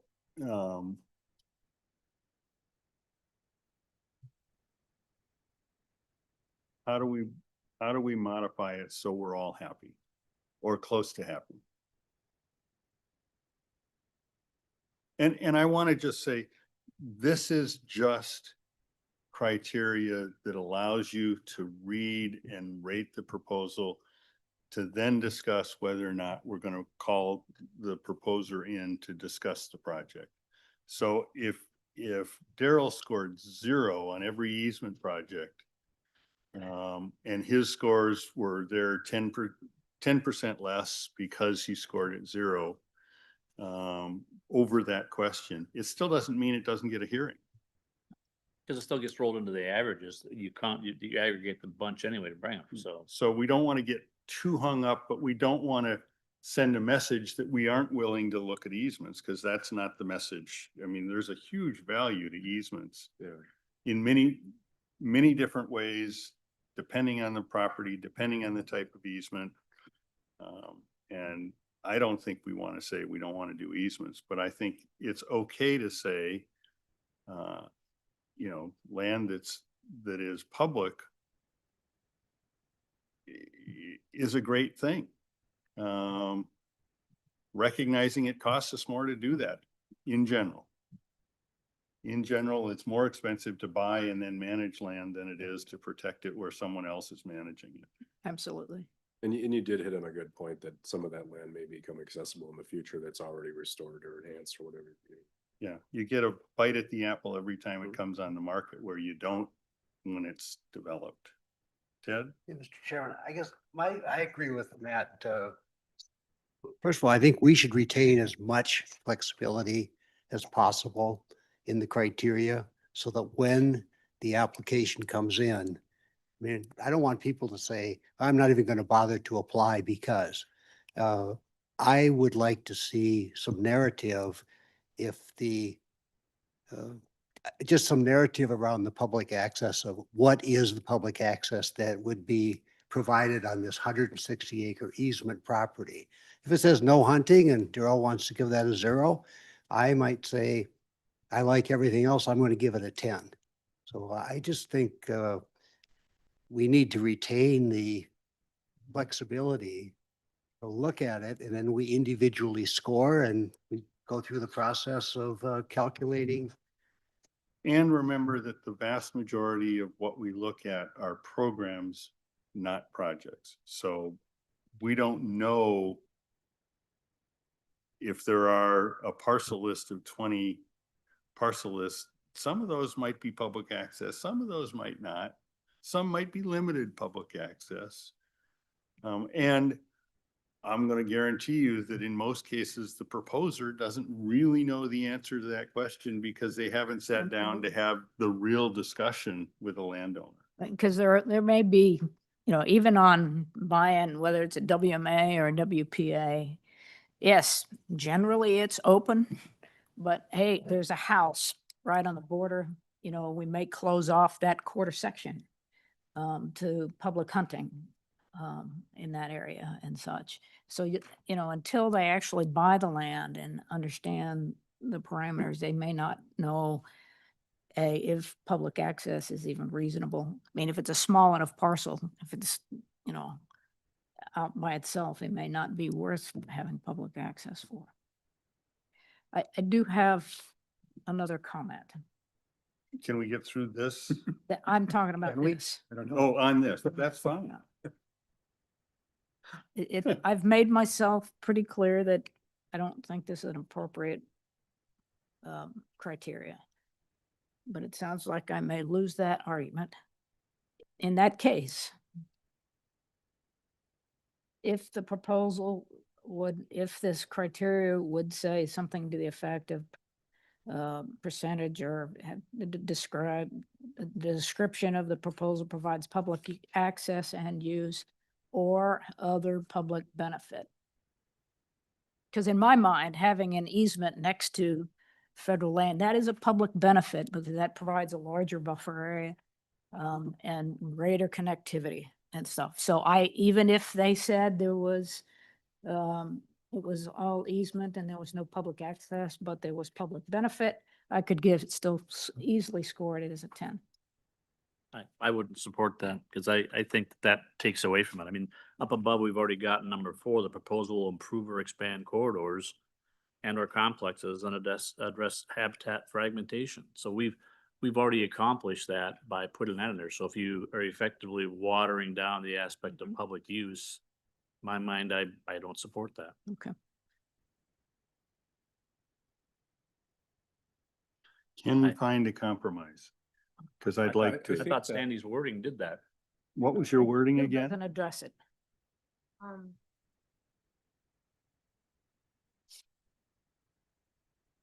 The degree to which a proposal provides public access and use. It's simple.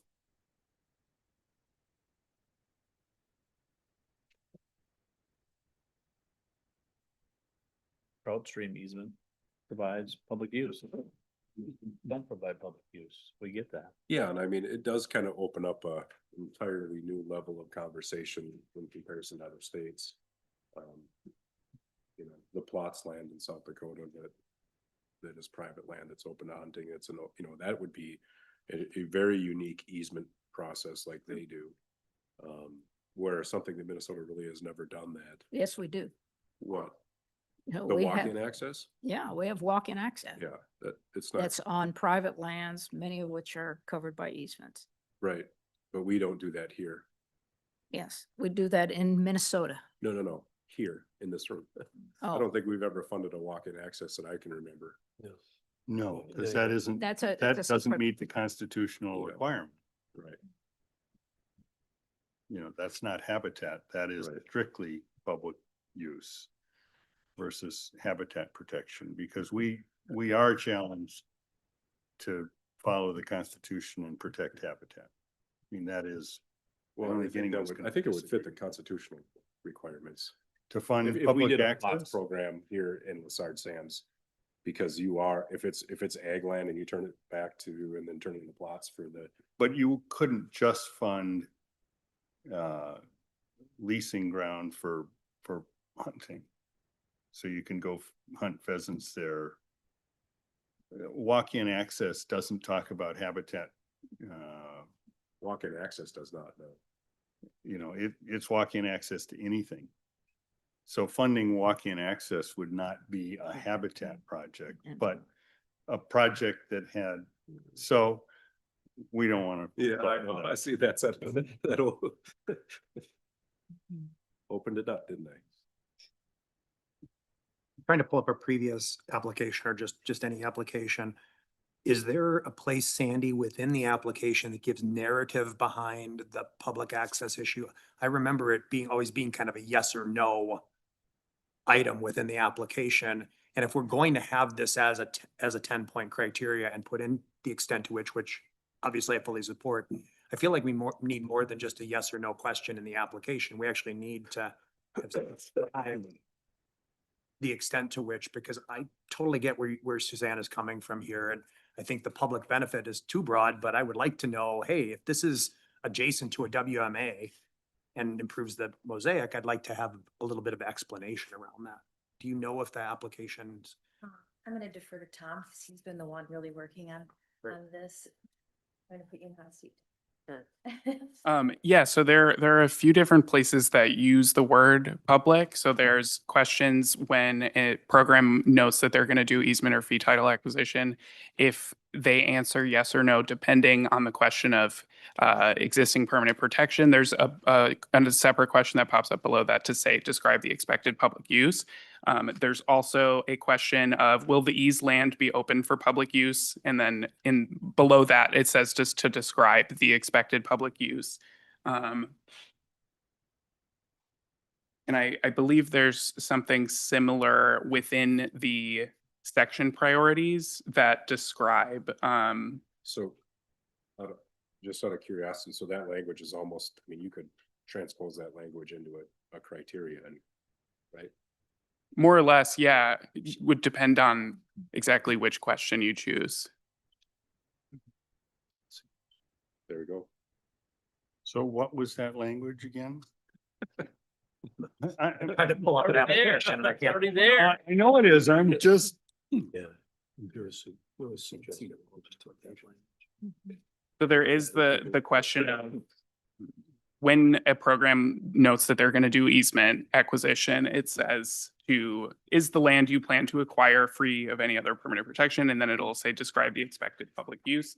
And then in an additional section specific to easements, it will say, will the land be open for hunting and fishing, as well as is the land planned for easement acquisition open to the public? So there's a few different versions of that language exactly. so But the easement portion specifically is, will the eased land be open for public use? but we can't have a criteria question that only fits for easements because then restoration, it isn't going to get scored the same, and that's going to confuse us. I mean, I think that would actually address Suzanne's concerns more so than because you're asked, then you ask specifically about the easements. And I mean, if but it's already required. yeah, I think if, It's already, there's no point in asking it yeah, for fee title land acquisition because it's a requirement of the law. Unless prohibited by law. I think that actually works, doesn't it? Am I missing that? So what I'm saying is we have 11 criteria. A project comes in that only does restoration. Mhm. That's on already protected property. Okay, how do you answer the question about, does the project help with public use? I mean, It's not relevant. It's already defined. Yeah, I mean, And so it's, Joe? Mr. Chair, the way that I thought about this when we were looking at this is that, to me, there's different levels of public use and public access. So if you were to buy something for Three Rivers Park District, their rules are a lot different than what, say, a wildlife management area. And so wildlife management areas are, there's a lot of public use versus Three Rivers Park District land. You have to stay on the trails. You can't forage for mushrooms. So there's different levels of use. And then if you, compared, say, a wildlife management area versus a state forest lands. State forest lands, you can do way more stuff on state forests than you can on the wildlife management area. So I think it's important to know what you're allowed and not allowed to do, the use. And I think that would be information that would be useful to the council when you're trying to figure out, okay, what can I do? What can I do? And the other thing would be, I thought about it as, okay, let's just say somebody wanted to propose to buy state forest next to a dirt bike track. Well, you go, ooh, that's too much public use. So I'm going to rate that low, even though it's tons of public use, but it's not good for wildlife. So that's going to get a 1 or a 0. So there's also different levels. It's not just open, but there's a whole range of different uses and what you can and can't do. Which is why I'm struggling with Yeah, how we so- ask a question and score it. That's what I was thinking, if we would just put a question, Sandy's clarification right in there. This is the question, whatever Sandy said, and the proposers respond to it based on that. yeah, that actually makes a lot. And then of you can sense. just go right to it if you're going to use it in the criteria. it still doesn't answer his question. What if there's no, I mean, you're not buying land, So, just doing yeah. restoration. So Mr. Chair, then if I was a proposer, the way that I would answer that is I would say, well, we're doing restoration on wildlife management areas that's open to the public. Wildlife management areas allow X, Y, and Z, and it's beneficial because the public can go out there and fish, hunt, bird watch, whatever, you know. Boy, we're gonna be in the weeds. Well, and a lot of the weeds, they don't even know which weed it is. Yeah, I mean, we're, At the proposal stage. They may not, I mean, they may know generally for fee title that, yes, there'll be some form of public access, but they don't know what it is until they get it down to the nitty gritty as to, you know, is it gonna be a WMA? Is it gonna be a WPA? Is it gonna be a new piece to a National Wildlife Refuge? All those things, they may not have the specifics yet. No. And they may be able to get in some easement language to allow public access, but they won't know that until they are in the heart of negotiation for those projects. Well- And so it's really difficult I think it I was would be gonna say- difficult for them to answer that The question. only thing I would say is there's very few easement or land acquisition proposals that come to us that have zero idea of what they're talking about unless it's a program. That's the difference. I mean, the programs, I think, whether it's easement or acquisition, we kind of just look at it as a whole, and it is what it is. I think it's the individual projects that I'm more interested in. But I mean, even in a program, you know, yes, generally this is what our easement language is. But that doesn't mean that that they won't have those continuing discussions about. yeah, I think of the mosaic we looked at on our field trip, and I know nobody knew exactly what they were gonna end up with when they started each of those projects. I'm wondering if we took Sandy's language, the degree to which the proposal provides public access, use, and benefit. So that you add, I mean, so that if you're connecting two pieces, so the habitat is one, but the public can't walk across it, it's still got a benefit. Yeah. I think so. And that softens it a little bit. It doesn't say we can't, it says it's asking the public benefit question. Well, I don't want it to say we can't, because Right. as I soon know. as we do that, the first thing I'm gonna vote for is something that's an easement with no public. There you access. go. So what about adding to Sandy's proposal, just and benefit? Yeah. Okay, That's fair. hey, we All right. found a solution. Do you know what we just decided? Yes. Okay, Right, so just to clarify, criteria 11 will say degree to which proposal provides public access, use, and benefit. Or Yep. maybe and/or benefit. we'll let you Sure. wordsmith it. Perfect. All right. So thank you all for, I mean, this is not an easy one, and it's a good discussion to have, so. I have to take us to Ron's concern. In fairness to him, because those of you that have been around a while know he and I have a pretty strong disagreement about food plots. And he can't be here today, and I feel obligated to represent him. He wants to strike any reference to food plots at all, because he thinks they're a great thing. And I feel very differently. To me, food plots aren't habitat.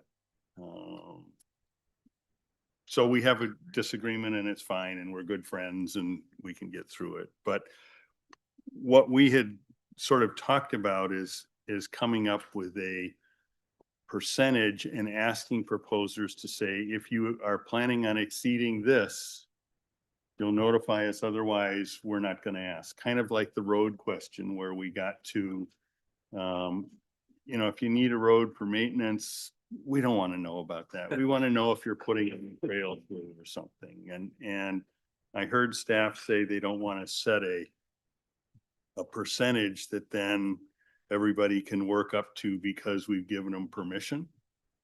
But I know the DNR has said in the past, we're not going to exceed a certain percentage level. And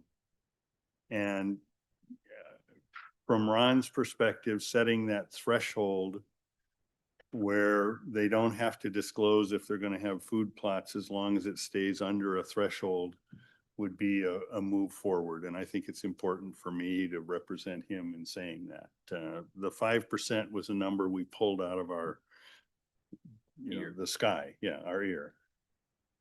And I understand where staff is reluctant to give permission for specific, now you can do up to. But I'm wondering if the DNR has guidance on what their internal maximum is. Do you know? Mr. Chair, we do have Mr. Rivers here from DNR, and he may wish to climb in, but I'll give you what I got from Dave Traba. Mr. Traba is the wildlife section manager. I asked him the question about percentages, if he had any thoughts, and he said, I understand the intent of the question and have pulled relevant numbers from my 2024 presentation to the Outdoor Heritage Council. He said, historically, the average field size in WMA is approximately 15.8 acres. From our experience, the field size of 10 to 15 acres represents the minimum threshold for a cooperative farmer agreement or cooperative agreement with a farmer or conservation club to take on. And as you know, our approach emphasizes working collaboratively with neighbors in maintaining our lands and to this extent beyond food plots alone. Using a 15 acres as a representative field size and dividing by 160 acres as a minimum acreage for a new standalone WMA, he says, results in approximately 9.4%. So based on this, we would generally recommend a 10% as an upper threshold for a 160 acre WMA to have a field in it for he said, for additional context, 3% of a 160 acre WMA equates to roughly 5 acres. And at that scale, it's very challenging to find a cooperator to work with them on it. Now, from our standpoint, it's the size of the parcel, whether it's a 640 for a WMA or whether it's a 2,000 acre WMA, and how many portions of that do they put in food plots. So there's the difficulty that comes in from DNR's standpoint. Yeah. Mr. Rivers is here if you wish. And I just want to say, just as background, one of the challenges that I have with food plots is that the typical agreement with the local cooperator is they put in the 10 acres and they keep the harvest themselves. They get to harvest half of it or 3/4 of it and leave 1/4 to a half for the animals, because the DNR doesn't want to pay them to put it in. They get it put in for free by giving them the ability to take some of it off. So this is where I really struggle with food plots, because the smart thing would be for us to fund the DNR to have some tractors and put in their own food plots so that 100% of it is for wildlife. Because the reason they need 10%, I think, is because that leaves 2 or 3 acres of a 10 acre parcel for wildlife. But please tell me I'm wrong. Mr. Chair, members, I knew there was a reason Dave Traub asked me to be here today. My name is Pat Rivers, Deputy Director, Fish and Wildlife Division, and my training is in fisheries. I do think it's a very good discussion to have. However, I think context is everything. I've been working in land acquisition for quite a while, since 2011. And a lot of the times we buy parcels that are smaller than 160 or 80, even down to 40. And sometimes where that piece happens to sit might be the perfect spot for a food plot for overwintering deer or whatever the reason happens to be. So setting a threshold percentage is challenging, regardless of what you're talking about. I think 5% of 160 is one thing, 5% of a 10 acre plot that is in just the right spot is another. So I also am curious about how we're going to keep track of that as management changes within a given work area and there are funding restrictions on a given parcel. I believe Bob Welsh several years ago now came and talked about the challenges we have managing parcels with different funding restrictions, and adding this other layer makes it more complex. So I'll defer to what Dave Traub said. If he feels that the section of wildlife can manage with that 10% threshold for that 160 acres, that's one thing. But I think generally our food plot use has decreased over time. I know our Region 3, which is our central region, including the Southeast, has eliminated most, if not all, of our food plots in the central region. The aspect about working with our partners and having that local person help us do some of this work is a good thing. It shouldn't be viewed as a bad thing. I know we're looking at some equipment on the fisheries side. $270,000 dozer. Should we be buying that new equipment to do that work, or is there another way to do that work? So having tractors in every area wildlife office may not be the best way for us to use our state funds. So I don't have a declarative statement on how we should be managing food plots in terms of outdoor heritage restrictions or making questions to our partners, but I do think it is, as Ron has said, it's a good tool that managers use in places, and we are refining that use over time. Thank you, Mr. Chair. So I'm going to recommend we follow staff's recommendation and note for Ron that we actually had the discussion and decided to go with staff's recommendation. Because I think it's important that Ron feels very strongly about this and wanted the question struck altogether.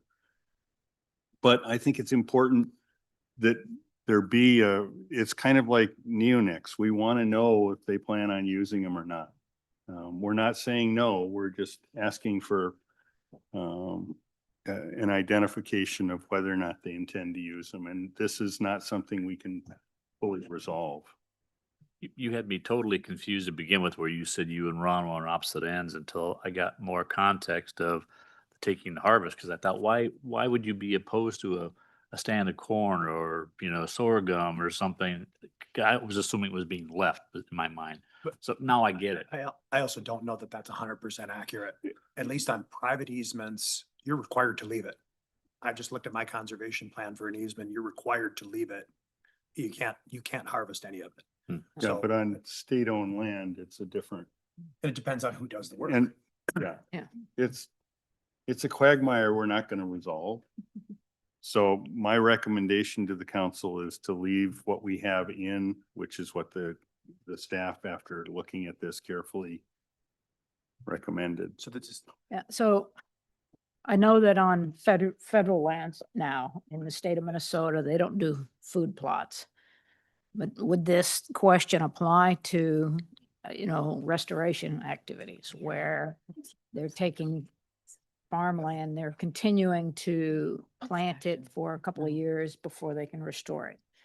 But, I think I know we talked about having it only apply after the restoration. Yeah, Yeah. that's written into the contract. Okay. Anything I've And, ever. and we should make sure that Yeah. our language specifically identifies food plots after restoration. well, and to clarify some of the questions on federal lands, and I know on state lands, that's standard practice. That's how you get the buy-in from the local cooperator, is they get a certain percentage, and it varies. They keep only 25% or they keep 50% and have to leave the rest standing, or we ask them to knock it down or whatever. So that is pretty standard operating procedures when you have those types. easements, it's not allowed. Yeah. So to clarify, so we're going with the language that's on the left in the document. Thank you, Yeah. Tom. Okay. If everyone's okay with it. I felt so strongly that Ron felt so strongly and wasn't here, I had to bring it up, so I apologize. I for guess dragging the it only through. question I would have, and I'm assuming that in the years I've been here, that this hasn't been a deterrent to any food plot as of now, or a suggestion that it should be there either. I think it's. No, it just is an identification of whether or not it maybe- will take place. I should ask Mr. Rivers that, but I don't know. I don't think we've ever said, gee, someone says there's going to be a food plot, we don't want to do the project, ever. No, I think as long as you two keep arguing all the, they have pliers. Ron wants to do fish food plots next. Yeah. All right. So I would love to have a motion to approve the call and the hearing criteria as we've discussed. With the change to the hearing criteria, the slight change, and the changes that Tom has outlined for us in the call itself. So moved. Any additional discussion, input? Tom, will you call the roll? Members starting with number 5, Eggerling. Aye. Eggerling, aye. Kaharski. Aye. Kaharski, aye. Senator Lang. Aye. Senator Lang, aye. Palmer. Aye. Palmer, aye. Suss. Aye. Suss, aye. Representative Vang. Hartwell. Aye. Hartwell, aye. Baird. Aye. Baird, aye. Representative Burkle. Burkle, aye. Burkle, aye. Mr. Chair, there are 8 ayes, 0 nays. Motion passes. You can expect to see the call for proposals, April 1st. For those of you listening online that were wondering.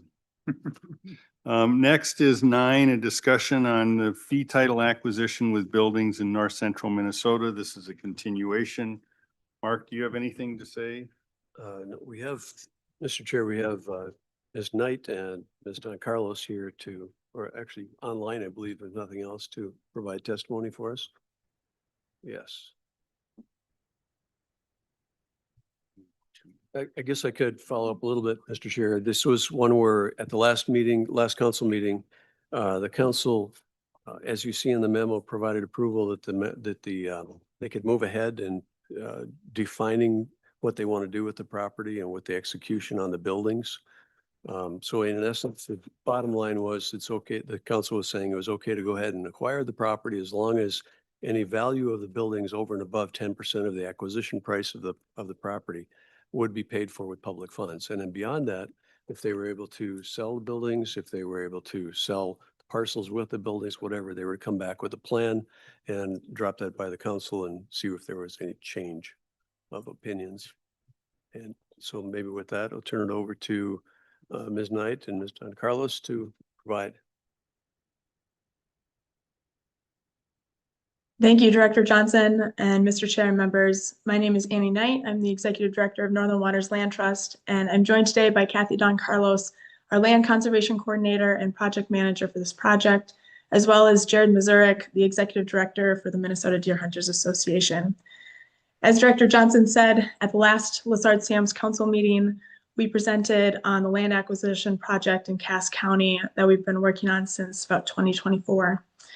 It includes 1,095 acres of pristine forested habitat, which would become a new wildlife management area and open to the public. At the December meeting, we specifically talked about 2 parcels with buildings of value, a cabin with a garage, and then 4 outbuildings. We outlined several options for the buildings, ranging from removing the buildings to partnering with Minnesota Deer Hunters Association and capable partners to purchase the buildings with private dollars to create an accessible hunting space for future programming. After discussing the project, the council suggested that we return to present our recommended approach, which is why we're here today. Included in your packet is a memo describing our recommendation, and I'll now pass it on to Kathy Don Carlos to talk about our recommendation in more detail. Thank you, Annie. Council Chair and members, thanks for allowing or inviting us to come back to present our recommendation. Since we last met in December, we quickly and promptly met with a team of staff from the DNR and MDHA and capable partners to review the, I believe it was 8 options we presented to you in the December memo describing what we were considering. We also, so we started with the results of that meeting. We considered the different criteria that we wanted to meet as explained in the memo. And we present the option that we offer as the preferred approach at this point in time.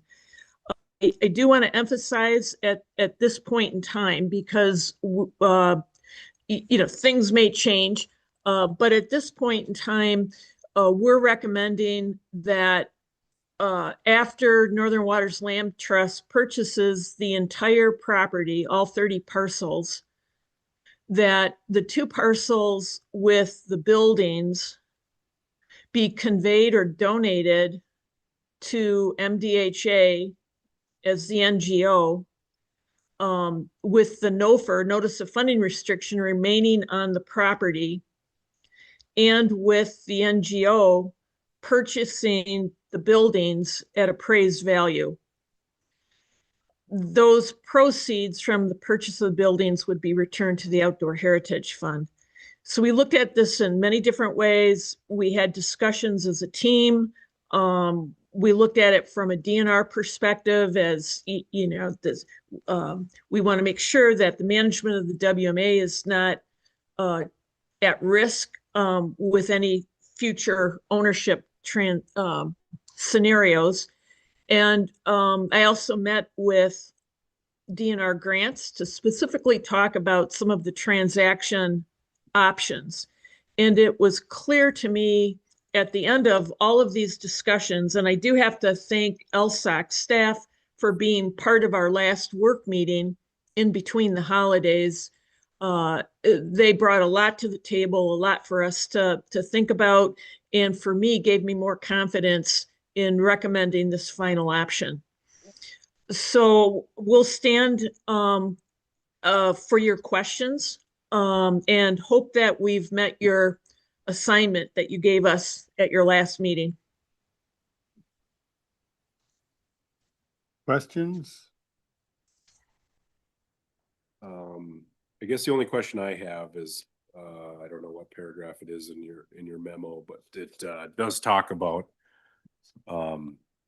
MDHA towards the 3/4 towards the bottom. MDH may decide the conveyance donation that they do not want all 4 of the buildings.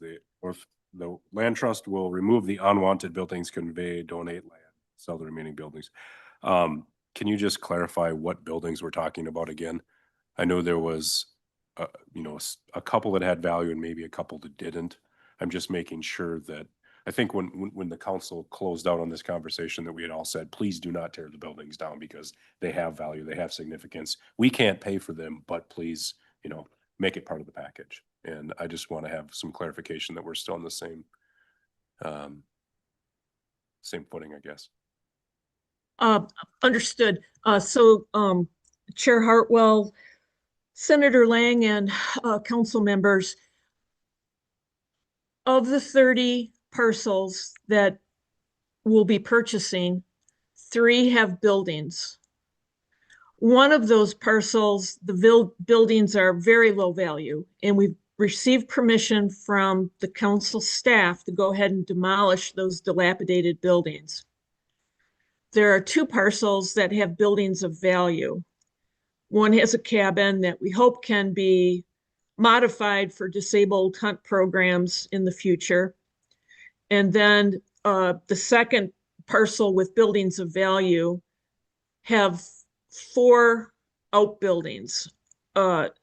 One is open-sided, and the other 3 are enclosed buildings with cement floors and have various types of heating and power. The NGO has indicated they're not sure if they want all of the outbuildings on that parcel that has 4 outbuildings.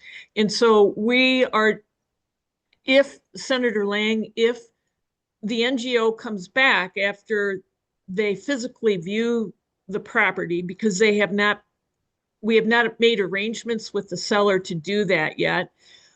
If they come back and they say, well, we only want 3 of the 4 outbuildings, then what we tried to express in the memo is we would go ahead and sell them the 3 buildings that they want. In that 4th building, we would do everything we could to sell it and remove it from the property, or there's various options for selling it for materials. So we would follow that option. I'm not sure what the likelihood of that is, but we wanted to mention that because the NGO, MDHA, has said, well, we might not want all of the buildings. And so I think we can accommodate that. Does that answer your question? It does. I think we're still kind of all on the same page, and I know the timeline was rather quick between our last meeting and today, for you to, complete the assignment that we did give you. So, I guess, I don't know if what we ask for next is just maybe an update, even if it's in I writing. think we need to tell them it's a go, no go. Yeah, I think we did already, didn't we? We told them to come back with a plan.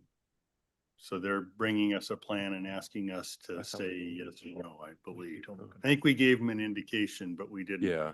I mean, and I'm okay with moving forward with it. I just want to make sure. And then, we have to see it in writing. We have to see what the value and all that stuff, and that's going to take some time. So, Yeah. I think we said we could give them up to 2 years or 3 years even Sure. to come up with a final plan, but we wanted kind of an update to have them kind of bring us what their plan was going to Yeah. be, so we knew how to proceed. I think we need to approve of a plan. They could always come back with a different plan, but they need to know this is okay. Am I? Yeah, Mr. Chair, my understanding was that with the council's action last time, the approval for Northern Waters Land Trust to acquire the property with the parcels was fine, as long as the value of the parcels over and above 10% of the property value was paid for with non-outdoor heritage funds. Anything further than that, they had to come back to you with a plan for. So the fallback was acquire the property and get rid of the buildings, turn it over to DNR, basically. If there's going to be conveyance of any property to NGO, whether that's through fee title sale or whether that's through just by keeping an offer on it, there will have to be a vote of the council for that in the future at some point. And then we will have to notify legislative leadership and give them 15 business days to object or not. So there's those functions we have to go by. And you may want to ask Ben or Janelle if there's other concerns that they have with this. Or you might not want to. I think the one difference that's being proposed today is instead of purchasing the buildings and land, it's purchase the buildings and donate the land to a different NGO with an offer. That's the new twist that we're hearing today, I think. Ted, you have a comment? I don't My want question might be the same as Senator Lang's, I'm not sure. I'm envisioning, I remember the pictures. And the parcel that is really, I think, of concern is the one that has the 4 buildings, which I think had a value of $300,000 or $400,000. And I'm just going to guess that that's a 40-acre parcel. And if the Deer Hunters Association comes back and says, we can't afford a parcel of 40 acres plus $400,000 worth of buildings, are we going to tear down $200,000 worth of buildings and then sell it to them for the lower price after we've paid for those buildings? Yeah. I love this proposal and I want us to make it work, but I have a problem with us spending public dollars to buy a building that's functional and usable and then tearing it down to reduce the value of the property so that we can sell it for less, or they can sell it for less. And there's something that doesn't feel right to me. I thought that Andy. Yet I really like the project. I'd rather leave the buildings and. Right. Yeah. I thought Annie Knight had addressed that, though. I thought that the valuation wasn't gonna go down no matter what they did with those buildings, that they were saying that They was have the- to pay for the buildings one way or the other. The question is, are they going to tear them down or is someone going to buy them and use them? Oh, okay. I misunderstood that. Yeah. And in my I thought Annie had addressed that they were basically saying that they were gonna effectively find a way to make it work. That was our discussion. Yeah, And no matter what they did with the buildings, that they wasn't gonna change effectively what they were gonna pay into the deal. Yeah, we were just presented with so many options. It was very hard to tell. So Yeah. let me paraphrase what I think we can approve.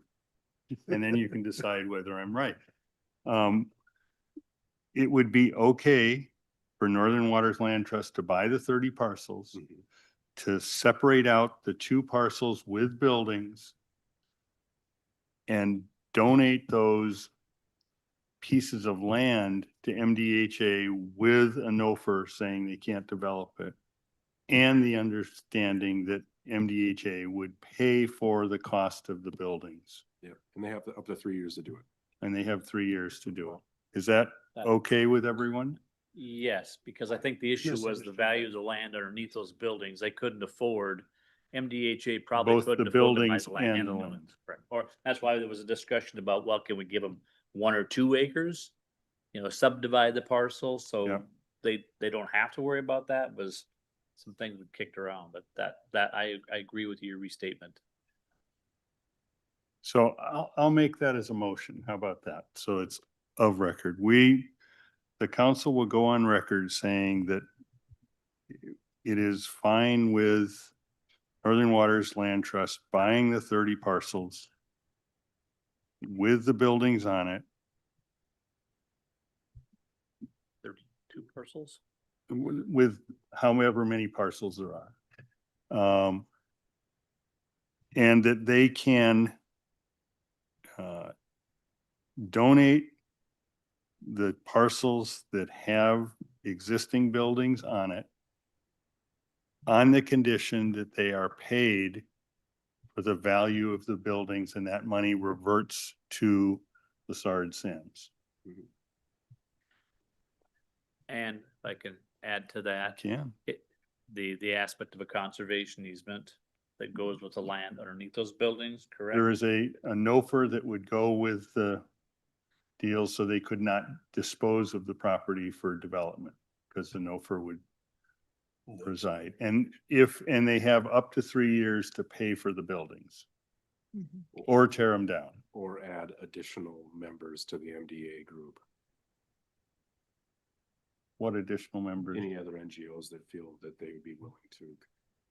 I don't I- think it needs to be limited to just MDHA. As long as they pay for it, they pay for it. Yeah, I'm okay with a nonprofit. Is that, is that, Do you? sure. Does that work, Ben, Janelle? Mr. Chair, members, this is a complicated question.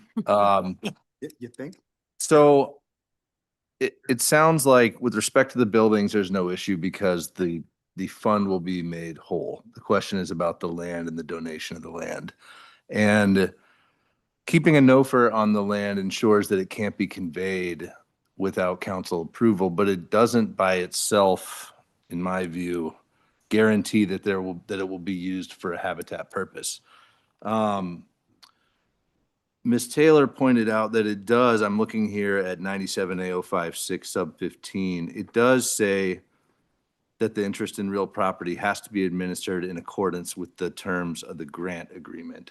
And so I guess the question is, if the land that's going to be donated, that was acquired with Outdoor Heritage Fund money, is going to be used for the same purpose for which the initial appropriation was made. If you have a NOFR on the land, and if it's going to be used for that same purpose, then this is probably okay. Is that a fair statement? So you would like to see an amendment to my statement saying, and the land must be used for the purpose for which it was purchased initially, irregardless of who owns it? I think that's what I'm saying. I have probably the same question. Yeah. When Lessard buys grants property and it goes into a WMA or whatever it may be, if we own the land underneath it, are the buildings on top of it? I mean, how does that all work when it comes to legality? They're talking about donating that land. But the land too, that's. The land is being donated, but they're paying for the buildings. My question Does it include? is just to cover bases. I was thinking of other term, but I'll keep it plain here. Is just ask them to put a conservation easement on any lands donated, just so that gives us an extra level of protection. And that's what I thought was the original proposal that they had brought us last time was going to be a conservation easement. I did not remember that, but I mean, Can we that's ask Andy neither or- here nor there. The question is, can we ask them to include a conservation easement on any lands that they donate? And now we're really in the weeds. Yes. Yeah, and I hate to, Absolutely. Update. Dandelion, but can you have a building on a conservation easement? Sure. Okay, all right, good, good. Mhm. You can, as long as it's I knew that. clarified in there. Okay. I think the chairman's motion can incorporate what Ben said. Mentality with that is you have to have a standoff. Yeah. 800 feet. You want a That's it. conservation easement on the land That's in no- addition to the NOFR. Yes. That's just a suggestion and that's too. I think it's a complicated. good suggestion so that it is consistent with the purpose for which it was purchased. Mr. Chair and members, for the record, and Janelle or Ben may correct me if I'm wrong on this, but with the land that's acquired with the Outdoor Heritage Fund, the term donate to MDHA doesn't mean that MDHA owns it outright in fee. It means they would be holding it. They'd be a holder of the land in place of the state, just like the conservation, just like TNC is a holder of property that's acquired with Outdoor Heritage funds. This council would have to approve conveyance if it was actually an outright fee donation. This council would have to provide that in approval, and then the legislative leadership would have to would have an opportunity to deny that. So it would have to go through legal channels like that. Now, my ears are turning red, so maybe I'm wrong, but I'm worried about the use of the term donation here, seeming that we're going to just give this land to MDHA or somebody, because it's bought with the people's money. So whoever acquires it can't just give it away. It has to be a protocol. Yeah. I can see that being an issue. So is there a different word? Mr. Chair and members, I think it would depend on the terms of the conveyance. It is possible that MDHA could be the landholder and own it in, outright fee title. So it would depend. The NOFR would restrict their use. Based would- on discussion we have had, are we comfortable letting staff and legal counsel work out the minute details to ensure, number one, we don't ultimately pay for the buildings, and number two, the public purpose is in place? Whatever the powers that be can come up with the right way to do this. Is that? Works for me. Precisely. We all know the intent. It's just a matter Get of. us out of the weeds and Yeah. let the. legal Kathy, minds you have figure it out. you have your hand up. Yes, thank you, Chair and Council. This is a great conversation, and this is why it has been so difficult to work through with LSOHC staff, DNR grants, how this should be done. So it gives me great assurance that we will be coming back to you with, when we get to that point of conveying land and selling the buildings. And we really appreciate your scrutiny, both at the staff level and the legal staff level, of the documents that are used for this transaction. I think we can get caught up. I just want to make one point. We often say as grantees, we're going to be conveying land we buy with outdoor heritage funds to the DNR or to a county. Conveyance in that those scenarios means we're transferring the land, but another way to describe it is it's being transferred at no cost or donation. And so we have made sure that we've used that word donation as shorthand for the NGO won't be paying for the land. So, but the nuance that you're getting into is really important. It's on our radar screen. The second point I wanted to make is the timing. And I do want to say that we certainly appreciate your, giving several years for this second piece of the transaction to occur, the land transferring to the NGO. The longer the grantee holds that property, the more the grantee is at risk for something happening that would affect the value of the buildings. So it is our intent to hold that property for as little time as possible so that we're not at risk, at financial risk for something happening to those buildings. We'll put insurance on them while we're holding it, But in our discussions with DNR grants, and I think that LSAC staff will probably remember a few scenarios where that is a really important consideration. So we're going to be, and we've made it clear to the NGO, to MDHA, we do not want to hold this property for a long period of time. We want to see the property and buildings transfer to you if that's how it turns out. And we'd like to see for instance, the cabin being used for programming in the 2026 hunting season. So your generosity is much appreciated, and hopefully we won't need it, because if we need it, it means we're running into problems. I think that covers the 3 points I wanted to make. Thank you. Do we need a vote, or can we just provide this as a direction for staff to work out with our legal counsel? And how do you want to handle this? How does staff want to see this in? I don't think we would need a vote, would we? Don't know what there's actually vote on it. Yeah. There's a lot of details that need to be figured out. Yeah.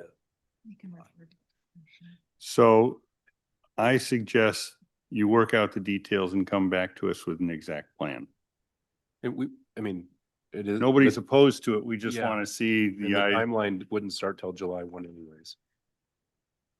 No, because this is a current project, not a, Oh, yeah.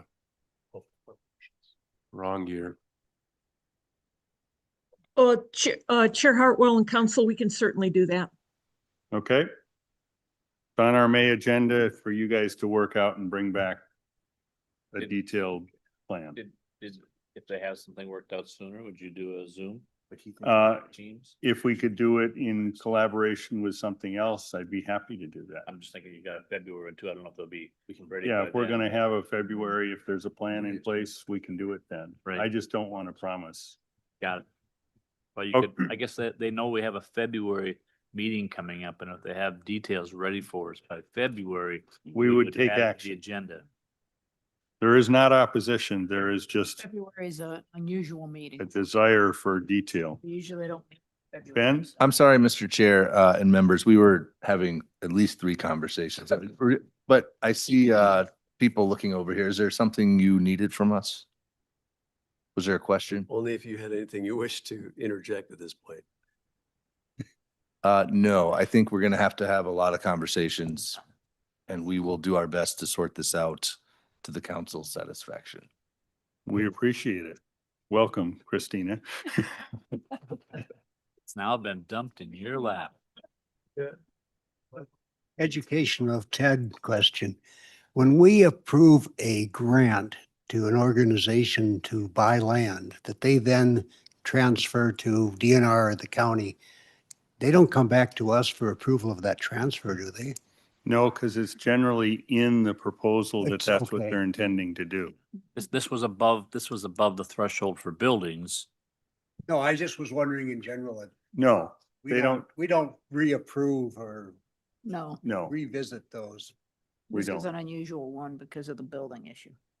All right, thank you for that. Next, we're going to move on to item 10, fish habitat and riverscape management.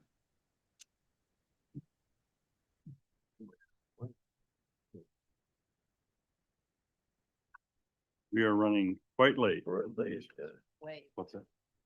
Too late.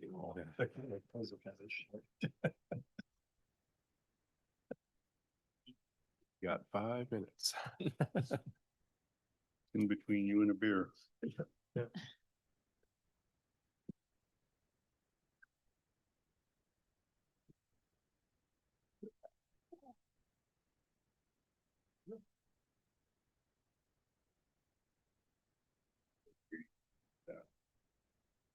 Please go ahead, and if you can make it quick, since we're running so late. But we don't want to cut you short, so. Well, I appreciate the opportunity to be here, Mr. Chair, Council. Unfortunately, I am not well known for not using my entire time allotment, so I have that unfortunate news to share with you. However, I do appreciate the opportunity to be here. Today is purely an informational presentation. What we're going to talk about is the management of fish habitat specifically. This is an informational presentation, kind of a return to a college classroom, if you will.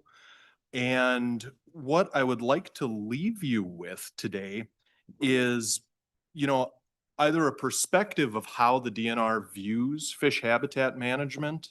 And if that's not new to you, then maybe some perspectives on how we view habitat that are either new or novel. So to do that, we're going to start at a very broad scale with some landscape concepts. We're then going to narrow down to the actual business of habitat management and approaches.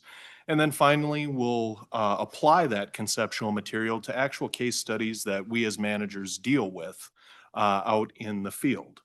So with that, we'll step right along into kind of our first theme, which is how landscapes relate to fish habitat. When we talk about fish habitat, we're necessarily talking about a landscape perspective.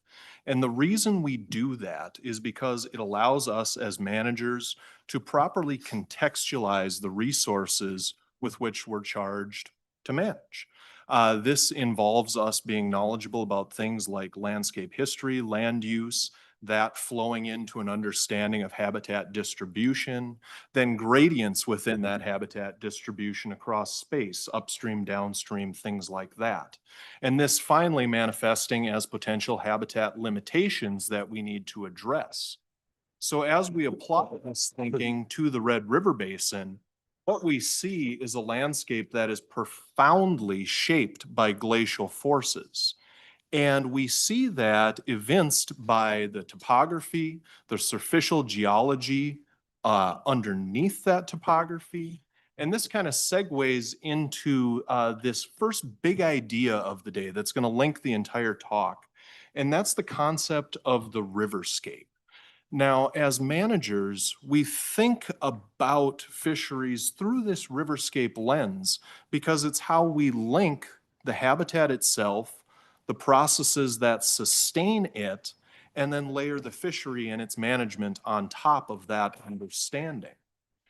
So when we think about the riverscape of Northwest Minnesota, the Red Basin, which is my work area, there's various components of that that we consider. The first, of course, is that it's a glacially influenced river network. That means you have spatially diverse and concentrated habitats as you move around. We'll start with just this topographic map here on the right. When you're down in that cream-colored area, that's Glacial Lake Agassiz. So there we have what we'll just generally refer to as lakebed streams. These are low gradient, large channel habitats. Then we move uphill out of Glacial Lake Agassiz. You see that rapidly transition to green. Well, that's going to be the ancestral beach ridge of that. Because the water is falling off the beach ridge, you have higher gradient. The channels are necessarily going to be straighter because the water's moving faster. Because of that, we then have a higher proportion of rocky substrates within that river. Now we can move all the way up into the glacial highlands there at the right. That's going to be the glacial moraines, the outwash streams. This is highly diverse habitat. It supports the most diverse fish community within the basin. But that's not all we have within the riverscape as far as habitat components on the landscape. We also have the glacial lake chains. Now, within the Red Basin, you can see on the right there that kind of boxed area. That's going to be the Ottertail River and its primary tributaries. First and foremost, of course, this is a moraine and outwash stream network. So we have all of that wonderful riverine habitat linking the various lake habitats. And the lake habitats form even more complexity out on the landscape. Now, the lake habitat itself, we can decompose into several components that I'm just going to use the blanket term structure to describe. There's multiple ways you can do this. I'm just going to simplify it. There's abiotic structure. This is the bathymetry underneath the surface of your lake. So it's going to be your points, your reefs, your deep basins. All of that is the bathymetry, and then substrates are what make up the bathymetry.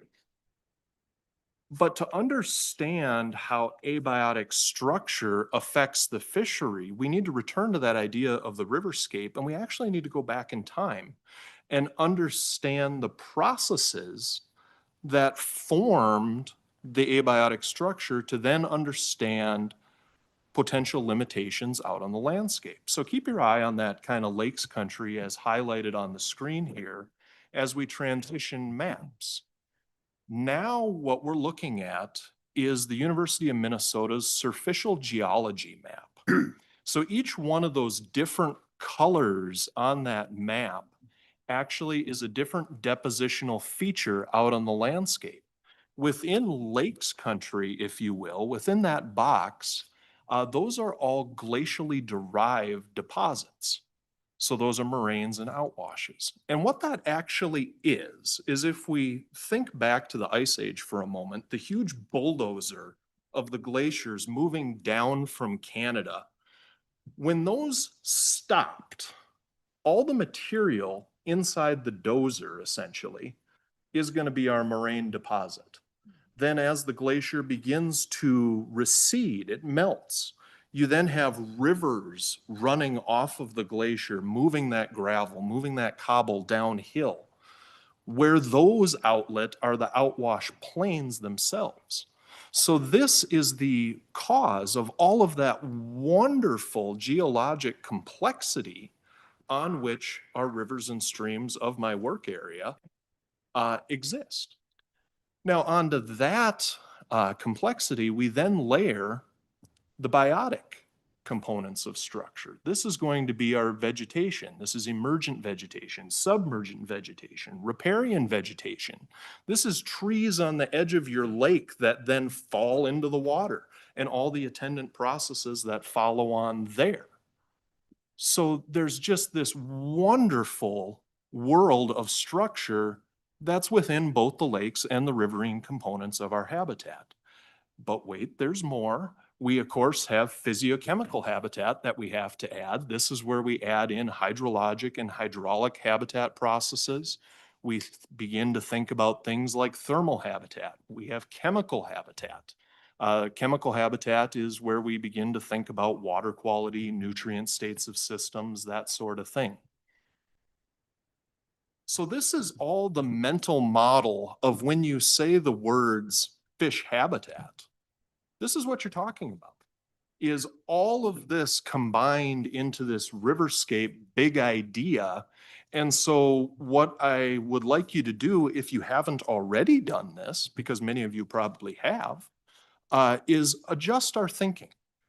We want to move beyond just a view of fish habitat as the view from shore where you're standing. Instead, we want to blow up to this landscape perspective shown on the right with all of its complexity, where we begin to think about the landscape, its history, land use, the habitat components, and then all the geophysical processes that link those components. And once we begin to answer that question that's unfortunately obscured at the bottom of the screen there, you know, what upstream factors create the habitat that's in front of me? Once we have an answer to that, now we can begin to discuss managing habitat to manage a fishery. So that's a handy segue into, you know, how do you do the business of riverscape management as a profession? Well, habitat management falls into two general buckets, if you will. There's the in-the-water habitat projects. These are targeted, powerful actions where we say there is a known problem, we are going to eliminate that problem as managers. That image is on the screen because this is basically the big guns of fish management, if you will. However, like any major approach that fits that analogy, this is going to be contextually unique.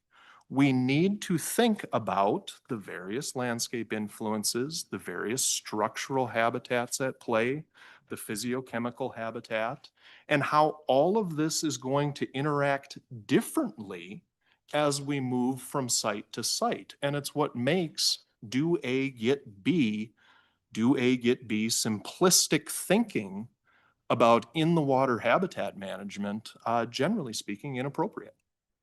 This is where we begin to need to really think through how we apply our actions to have consistently positive, powerful outcomes. Now, that's not necessarily the case when we begin to think about water adjacent habitat management for fisheries. Now you're talking about more generalizable toolbox type approaches. This is because the terrestrial processes of the nearshore environment as it relates to the adjacent fish habitat, they tend to work a little more predictably. And that's why things like shoreline protection, runoff prevention tools, you can apply these in almost a little more of a cookie cutter type fashion and have those predictable, powerful, positive outcomes. So that's the what of habitat management, generally speaking. Where are we going to do this is the next obvious question. Well, that leads into the second obvious question. What's intact and what's broken? Where are the problems actually at? So again, returning, because I'm the Red River Fisheries Specialist, this is my work area. Let's look at the DNR lake health assessment grades for the lakes within our lake chains. Things that score an average grade or higher, this is just letter grades like you'd get in school, that's 97.4% of the lakes in the Northwest. So that on that map is all lakes coded blue that are scoring ABC letter grades. Things that are struggling, scoring D's and F's, are coded fire engine red on that map. And I would just like to point out that it's very difficult to see any red on that map, not just because of the distance of screens from you all, but also because there's just flat out not that much out there. Lake health and lake habitat is in really good shape in our work area. But what if we move over to the river stressor identifications, these wonderful reports that MPCA puts together to synthesize the information that's out there? Well, what we find there is a golden thread that links every one of those reports. And what that truth is that barriers in the river will harm the fishery therein. And that's because of the simple fact that fish need to move to complete their life cycle. And if they run into a wall, they can't do that. There's going to be a negative outcome. Another tool we use is the RAPS process and the One Watershed, One Plan coordination that DNR does with a variety of other entities. And this is where all of these jurisdictions get together. We think about water management and habitat at the riverscape perspective, and then the local units of government look at what are going to be the improvement strategies that we use to contribute to this overall conversation. So there's a lot going on out there as far as the where we're going to do this. How are we going to do it once we get there? Well, again, thinking of this from the riverscape perspective, we want to protect intact resources. So if we are concerned about point A here, the first thing we're going to do is we're going to look upstream at all the riverine habitat because of all those processes that can affect us where we are. And when we see things like this image with good stream form, good stream function, riparian integrity, all the great things that we can obviously identify because we're all somewhat knowledgeable about this when we look at that, well, we're going to use the tools at our disposal to protect those. When we look downstream at the more receiving waters, the beneficiaries of all that upstream work are lakes. We're going to do it through the lens of maintaining the biotic elements of structure. And the reason we're going to do that is because in Minnesota, we love our lakes, and sometimes we might love them a little too much with our development and our appreciation of them. And so this is a common way that we can stress those systems. Thus, the maintenance of that biotic structure becomes of paramount importance because of all its attendant fish management benefits. So that's the protection. We're also going to target problems. And this is where the council comes in, because when you have a problem, you generally can put it into one of these three general bins here. And you're going to need to do projects to remedy those problems. And if you're going to do a project, you of course are going to need funding. So what we're going to do is just kind of step through those various bins of problems, because each bin title is also the solution that you apply to fix that problem. So starting with number one, if you have a connectivity impairment, you quite obviously need to do a connectivity restoration. This is where you are going to go out and remove or modify barriers to fish passage. The reason you're going to do this is to restore habitat access for fish species and the various life stages of those fish species, because as a fish develops, it uses different habitat, and that habitat may vary on the landscape. So with the examples on the right there, you're going to see different fish use different habitats in the riverscape for seasonal foraging, overwintering, nursery habitat as we move from a larva to a fry to a juvenile. You're going to see interesting life history strategies where you have some things like headwaters species that move all the way up to essentially where the river begins, where it almost goes dry, and live their life there to get away from predators. And then you have the big flashing lights on the marquee reason that you do this, and that's for spawning migrations. Big ticket things like sturgeon, walleye, et cetera, are absolutely reliant on this. So what happens if you have a barrier out on the riverscape? Well, I said you're going to see impacts. If it's a total barrier and the fish can't move, you're going to lose a third of your species upstream of that barrier. They're going to be present below, upstream, they will be gone. Now, sport fish are commonly in that part of the fishery that's gone, because as a larger bodied individual, they're more likely to have a migratory or seasonal movement component of their life history. If it's a partial barrier, you're going to see cumulative impacts. This is where we get to what we describe as a ratcheting baseline decline. Anytime you do sampling, there's going to be variance around what you find. But a ratcheting baseline, you see a slow, steady decline that you might not notice while you're just right there looking at it. But someday you look back and you think, my gosh, things have gotten a lot worse on my watch. What's happened? Well, cumulative impacts have caught up with you. And typically you're going to see this in your sport fish community because of the same mechanisms that I previously discussed. Now, if you have a landscape or hydrology problem, it probably is going to fall into one of those two main bullet points. If we're doing a stream form and function restoration to address a problem of the same name, we're doing something like you're going to see in that top photograph. The reason we do this is because from a natural resource perspective, we are getting river habitat, form, and function benefits accrued to the fishery. But because these are partnerships, our local partner is probably going to tell you about things like flood damage reduction or crop protection. And that's okay, because these multi-purpose projects are great win-win opportunities for everybody involved and for every public dollar. Now, if we're doing a hydrologic process project, typically what we've done is we've begun a conversation and we're engaging in collaborative water management with a wide variety of different partners. And what we're probably doing is targeting something like sediment transport or nutrient or water discharge dynamics.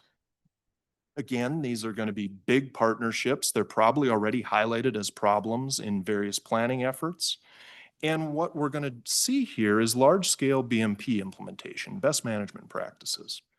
One of the sneaky ones that benefits fish incredibly is as you drive around the landscape, you might see these little orange field drains poking up in the middle of tilled acres. Those are called wasp cobs. And when you do a lot of those, you're going to accrue major riverine and downstream lake habitat benefits. They tend to be clean water funded, but I just wanted to point that out on behalf of some of our partners. Now, the third category of general problem and solution is going to be shorelands. And of course, this is where, the same old story. Development is going to tend to alter nutrient delivery, water quality, and nearshore habitat, and a lot of that's unfortunately going to be negative. How do you deal with this? Well, you can do critical shoreland habitat acquisition through the various mechanisms that are available. This is going to be, generally speaking, high-profile work. The council recently funded a great one up in the Northwest on Mantrap Lake. This is a fantastic example of exactly what I'm talking about. You're also going to see smaller scale local projects here of shoreline restoration programs. SWCDs, watershed districts, counties, a lot of them do this type of work. And that's where they're targeting site-specific nutrient runoff or erosion problems, going from a developed impacted shoreline like you see there at the right to something that's restored, and then we gain all kinds of ecological benefits because of that. So that's all the concepts of, this is fish habitat management. This is kind of what we do. Now, how do we actually go about applying this? There's all kinds of things we could talk about in terms of actual benefits of this. Today, I'm just going to confine my remarks to sport fish and fishing because I know that's of interest to some of the council members, and Mark asked me to do this specifically. But I would be remiss doing a Red River Basin talk if I didn't mention our sturgeon recovery. And, fortunately, they are a sport fish. This has been a 30-year collaboration to bring the once locally extinct lake sturgeon back to the Red River Basin. Highly, highly collaborative process that ran parallel to what we call the Reconnect the Red program. This is where we have been working with partners to iteratively improve connectivity throughout the Red River scape, going out and fixing those man-made barriers to fish dispersion, and then restocking them in a parallel effort into the reconnected habitats. Those fish have now reached adulthood. They are now attempting to spawn, and that photo in the middle is of those adult fish attempting to spawn at a restoration site at a lake outlet that you all funded. So thank you for your contribution to that. You're directly contributing.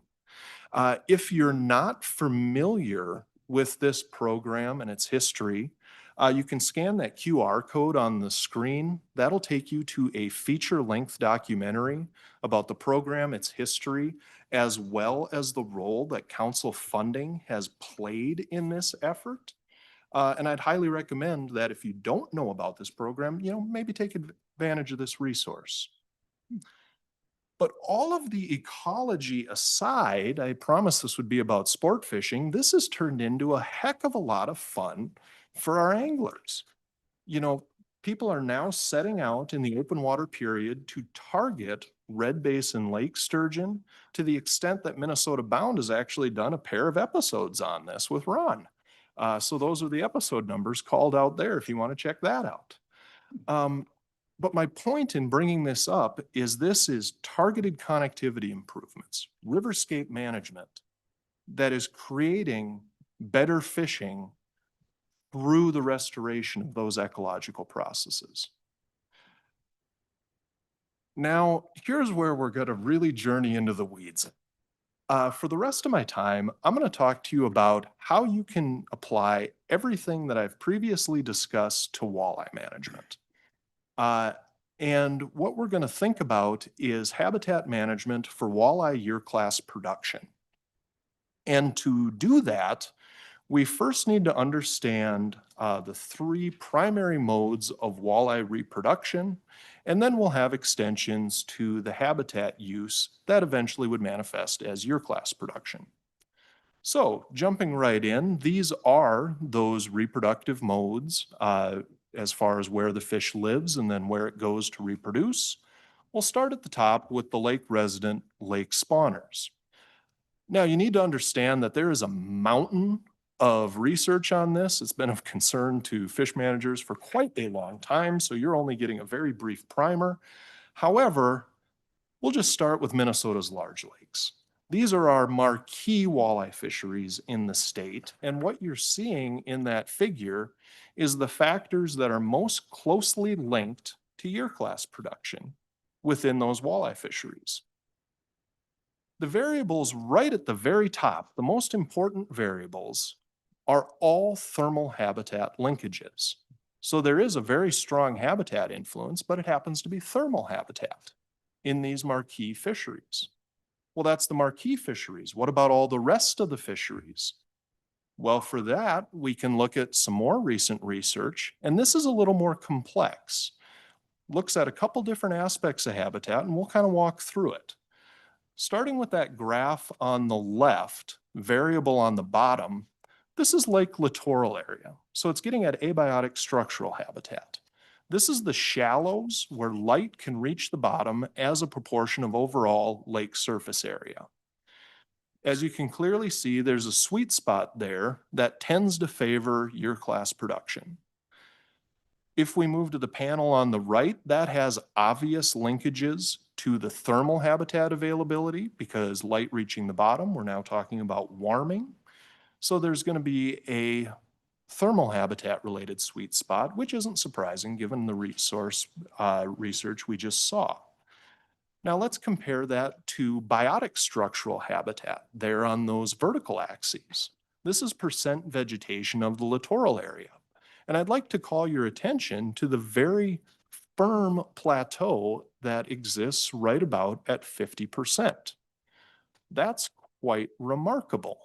So what can we take away from this type of impact, or this research rather, as well as everything else that's out there that I can summarize for you? Well, general takeaways. Number one, thermal habitat is going to be the dominant driver of walleye year class production. And we can unpack that into spring weather patterns, first growing season attributes, and ice phenology, ice on, ice off type impacts. We can also say with some level of certainty that there's going to be a lake type influence. Lake type being a callback to the glacial forces that actually formed the lake, formed its bathymetry, formed its substrates.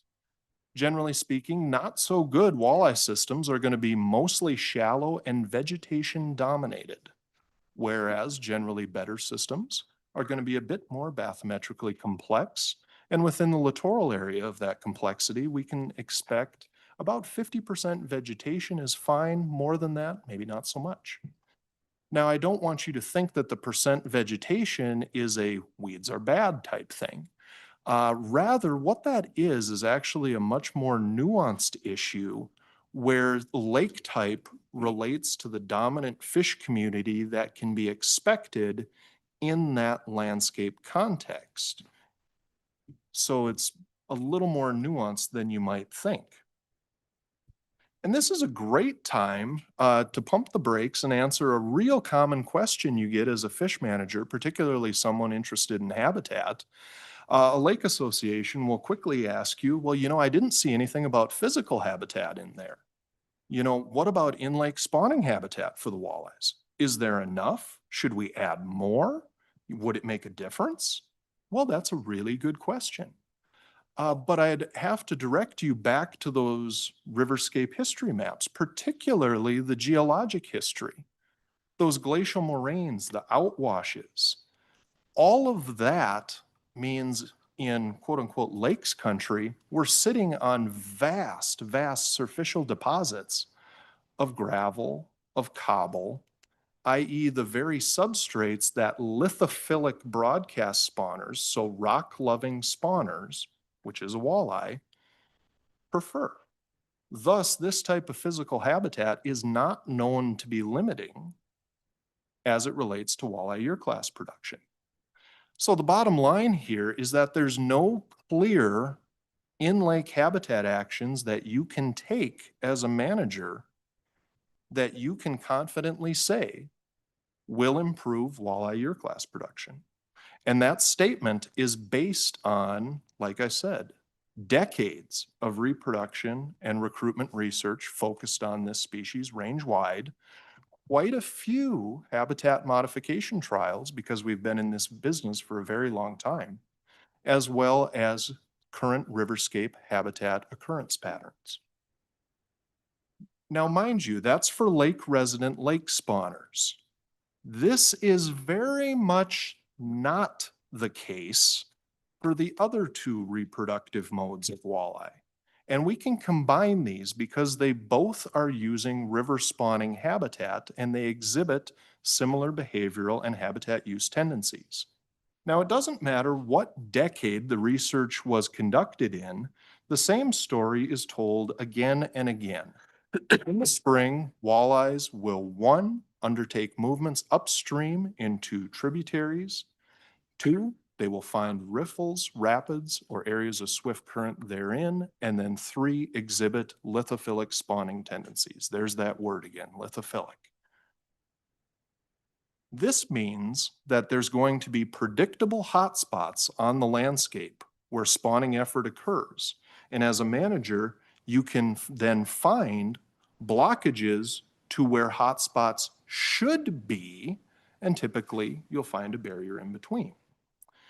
Now, this very phenomena is exploited by DNR every spring as part of our walleye egg take operations. So I'm going to take you on a field trip to one of the Otter Tail's tributaries, the Pelican River chain of lakes. And on the left there is a pre-project condition. It's 2 basins linked by a very short riverine stretch. You can see that there's a dam in that photo. That's a connectivity impairment. Because of that, we also have lost spawning habitat at that point.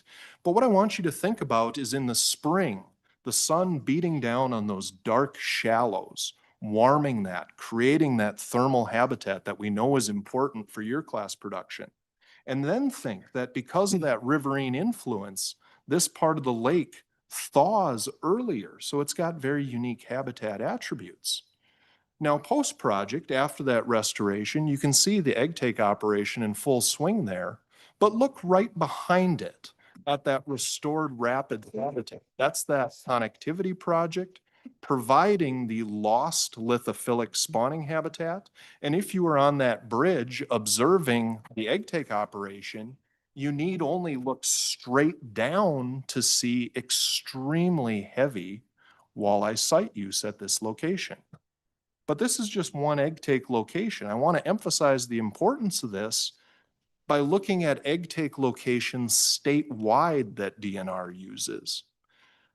Everything coded in the green there is located on a stream, a river, or is directly impacted by adjacent riverine habitat, just like the Pelican River chain of lakes example I showed you. There's only 2 locations statewide that don't make use of this phenomena. I'm excluding those 2 at the bottom down in the Spicer area because those had riverine runs that we used for egg takes for 20 plus years and only recently stopped because of manpower limitations. So this is a very, very important point. Riverine habitat and connectivity to it is foundational to Minnesota's walleye production and lake stocking programs. So how can we apply this case study knowledge to actually restore a walleye fishery? Well, for that, we'll jump up to the Roseau River system. Pre-project, this dam was in place. It's a discharge dependent barrier, so it's a partial barrier. Think back to those cumulative impacts. But we heard from anglers, we just aren't seeing the walleyes in the upper river like we used to. Something's going on. So we assessed the site because of the unique landscape context of this site. Instead of a rock arch rapids, we decided to go with a full removal. We restored year-round fisheries connectivity here. And our idea as managers is that we were going to exploit the spring dispersal and habitat use patterns of the walleyes to naturally restock all of those upstream impacted reaches. Well, how did we do? The year after we did this work, we got a lot of photos like this from people. Folks telling us, hey, this worked, this is fantastic. We had a great summer out here. Those fish are back. So this is kind of how you do this as a manager. You take a riverscape view, you do targeted habitat management, and you restore those processes that results in better fishing. But that's a smaller system. What if we scale up to something that's very large, like the Red Lake River? Well, there was a series of projects done here in the early 2000s. They reconnected literally hundreds of main stem river miles, all of those tributary habitats for all of those various habitat access purposes. DNR monitoring was exceptionally well set up to evaluate the Crookston Dam project pre and post. It's just how it lined up with our survey rotations, somewhat coincidentally. And this is the outcomes we observed. Pre-project, upstream of the barrier, we saw 0.05 channel catfish per net night. Afterwards, 10.7. That's a meteoric improvement in the sport fish community. Likewise, our catches of walleyes quadrupled. Folks who'd been fishing upstream of that barrier all their adult life were calling us and saying, you know, we have never seen sauger there. They were missing in our sampling too. And all of a sudden, they're back. Folks are detecting them. They thought it was great. So this is another case of, you know, targeted habitat management, restoring those ecological processes, leading to better fishing. With the end of my time here, I just want to tell you about an upcoming project that's already funded within the Pelican River chain of lakes. This is the Bucks Mill Dam project, and it's more of a complex than a simple dam. It's just south of Detroit Lakes, Minnesota, and it's just upstream of the Pelican Rapids project that many of you may have seen on the tour last year. This is the site. It's 3 distinct structures, all in close proximity to each other. We have the current dam at the upstreammost location. That's a photo of it on the right there. That's a total barrier to fish passage. Immediately downstream of that, we actually have a derelict dam with an old shipping lock that acts as an undersized culvert, essentially, creating a partial barrier for part of the year. And then just downstream of that, we have some undersized township culverts that again create a partial barrier, depending on how much water is moving through the system at a given time of year. So this project is going to parcel up and address all of these in one fell swoop. Now, this is the landscape context of where this occurs. You're up into those glacial highlands, the moraines and outwashes. Currently, the dam is blocking walleye and lithophilic spawning runs. Because of where it was built upstream, it destroyed extensive spawning habitat. And when we address this, it's going to be the final barrier that fragments that entire portion of lakes country that you see there. So these are all the previous projects that have been done in this area. We've addressed the problem at Little Floyd Lake. We addressed the downstream problem at Dunton Locks Dam. That's Muskrat Lake, linking Detroit to Lake Sally. Downstream of there, we've addressed Lake Melissa. Then you run into Bucks Mill. Downstream of that, the Fish Lake project, which linked Pelican Lake back to the chain. Then downstream of there, Lizzie Lake, Prairie Lake, and finally the Pelican Rapids Dam project that some of you saw. This is your funding active in this entire lake chain system. So, you know, I've heard some concerns that have reached me, you know, we haven't funded much in the way of lake work. Well, yes, you have, but you've done it from a riverscape perspective. And once this project is done, your funding is going to have been instrumental not only in reconnecting this entire swath of lakes country and restoring that ecological process. You know, we're going to have passage and spawning habitat for sturgeon, walleye, native suckers, everything else that uses this part of the system. And I think that's pretty fantastic. And I thank you for your time. So if anybody has any questions, I'd be happy to take those. So we've been doing good work and not knowing. Yes. I made notes for me and Dean. The first thing is connectivity issues. Down there, it's presentation, so. Great. Are there any My questions? questions. No, go ahead. No, Oh. I'll hold them until I have more time with them because I know we have a time. Okay. Anyone else? Very educational. I appreciate it. Well, everybody, thanks for Great. your time. I Thank appreciate the you. opportunity. I'll be back in contact with you. So appreciate it. Next is a presentation on stream habitat restoration evaluations.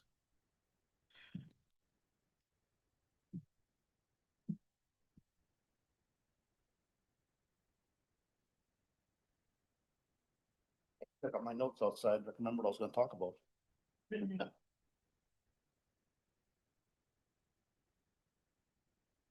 right.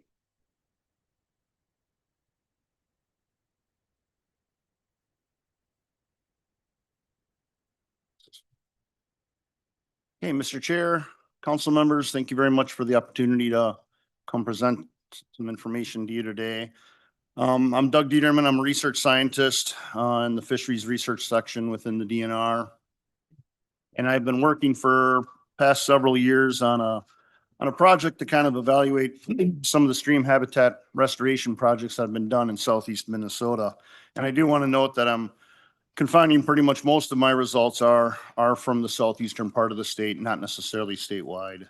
So starting out with a brief outline, I'm going to give a little bit of a brief history background of stream habitat work in southeast Minnesota. Hopefully kind of sets the stage and kind of illustrates some of the questions and things that we didn't know very well at the time. And that'll kind of lead us into kind of these three broad areas or three broad evaluation questions, if you will, that we're trying to ask in this project. And then I'll end up a little bit in that third area where I'm looking for a little bit of help from this group, from all of you. So those stream habitat projects started about in the 1940s and 50s were some of the first ones. At that point, there was all sorts of flooding from poor land use practices, lots of bank erosion, lots of stream sediment and sand entering the stream channels. And so the stream managers back in those days were really interested in stopping all this bank erosion. And so they tried all sorts of things. They tried willow mats and willow revetments. They did do some bank sloping where they could. And sometimes they just outright armored the stream banks, like in the lower right-hand picture here, just solid amounts of rock to try and stop that. Other things they tried, some sheet piling, old car bodies. I mean, it really was kind of a wide variety of things. But one of the things they noticed back then is even though they tried to stop a lot of this bank erosion, when they did their fishery surveys, a lot of times there wasn't an increase in fish. And actually, and this time they were often stocking the streams on top of it, and it just didn't seem like these techniques were producing a lot of fish. So fast forward to the 1960s to about the 1990s, there was a series of studies that were done, some other techniques that were tried, and I'm kind of glossing over in a fairly quick sense here. But one of the things the managers learned during that time is it really was in-stream cover, particularly cover for adult fish, that was limiting. And so once they figured that out, then they started adding all sorts of different in-stream habitat structures, Hewitt ramps, rock and wood deflectors, a lot of the overhead bank cover structures like the cribs or the lunkers you might have heard of, basically trying to emulate those natural undercut banks. They did do some channel narrowing and hoping to scour out the pools because pool depth is an important habitat feature. And they did some limited evaluations, usually a year or two after the project. And they did notice a response in the brown trout. You know, there typically was more adult trout. But again, those evaluations were pretty short term, usually 2, maybe 3 years. And so that kind of begs the question, well, if you have some techniques that work at producing fish, why don't you just keep using them? And in fact, we do keep using them. They're incorporated into a lot of different projects. But over the decades and years, as those projects have been hit by different amounts of flooding, the managers at the time and the stream practitioners have noted, several concerns and several issues. And it began to think about some other questions associated with these projects. And the biggest one, of course, is that a lot of those projects required frequent and ongoing maintenance. And I kind of got this note here, observed but rarely quantified. And that's because the managers did really good notes of what work was done. One of the best things I thought was a lot of the citizen budget oversight committees required us after every project to basically produce a completion report that exactly stated what was done, when, where, how much habitat, how much money was spent. And so it built this really nice record of maintenance. But nobody really, had taken that data and actually looked at it from a quantitative sense. And I can't fault the stream managers. Their job was to maintain this habitat and make sure we have fish and places for anglers to fish. But it is allowing me an opportunity to kind of dig into those data records. The other part too is, if those project structures were starting to break down, that certainly begs the question, well, did the benefits from those projects start to break down? Did fish habitat quality actually decline over time after the project? Did fish abundance actually decline over time? And again, I hearken back to the previous slide where I said they did some evaluations, but they were generally pretty short term, 2 or 3 years. Nobody really had looked at this stuff long term. And kind of the third observation that was made at some project sites is, shortly after the project was put in, if the project was put in August, maybe they did their fall sampling 2-3 months later, September, October, and they started to notice, yep, there's some more big fish here, and kind of led to the question, well, where did these bigger fish, where do these adult fish come from? Typically, some of the goals of putting in stream habitat projects is to increase recruitment or more young trout to get spawned and the eggs to develop. But of course, that would take several years for those eggs to hatch out and those fish to grow to larger size. So that didn't explain why we saw more large trout. Certainly the trout that existed in those project sites, might have grown a little bit better, maybe survived a little bit longer, but even that would probably take a year or two. So really kind of suggested at the time that for some of these projects, these new fish didn't just fall out of the sky, they probably came from somewhere else. And if that's the case, then that really leads to another question and a potential concern. What are these projects actually doing from the whole stream system scale? Obviously, we're seeing at the project site an increase in abundance of trout, but wondering where they came from. If they just immigrated into the site from a habitat area different on the stream that was degraded, then all we're really doing is redistributing the fish in the stream. Yes, we're increasing the abundance of fish at the habitat project site, but we might be decreasing the fishery at the downstream area where those fish came from. Again, they didn't know this. They'd only observed the increase in fish, but it's kind of been this lingering question. How are these stream habitat projects influencing the rest of the stream system outside of just where they're established?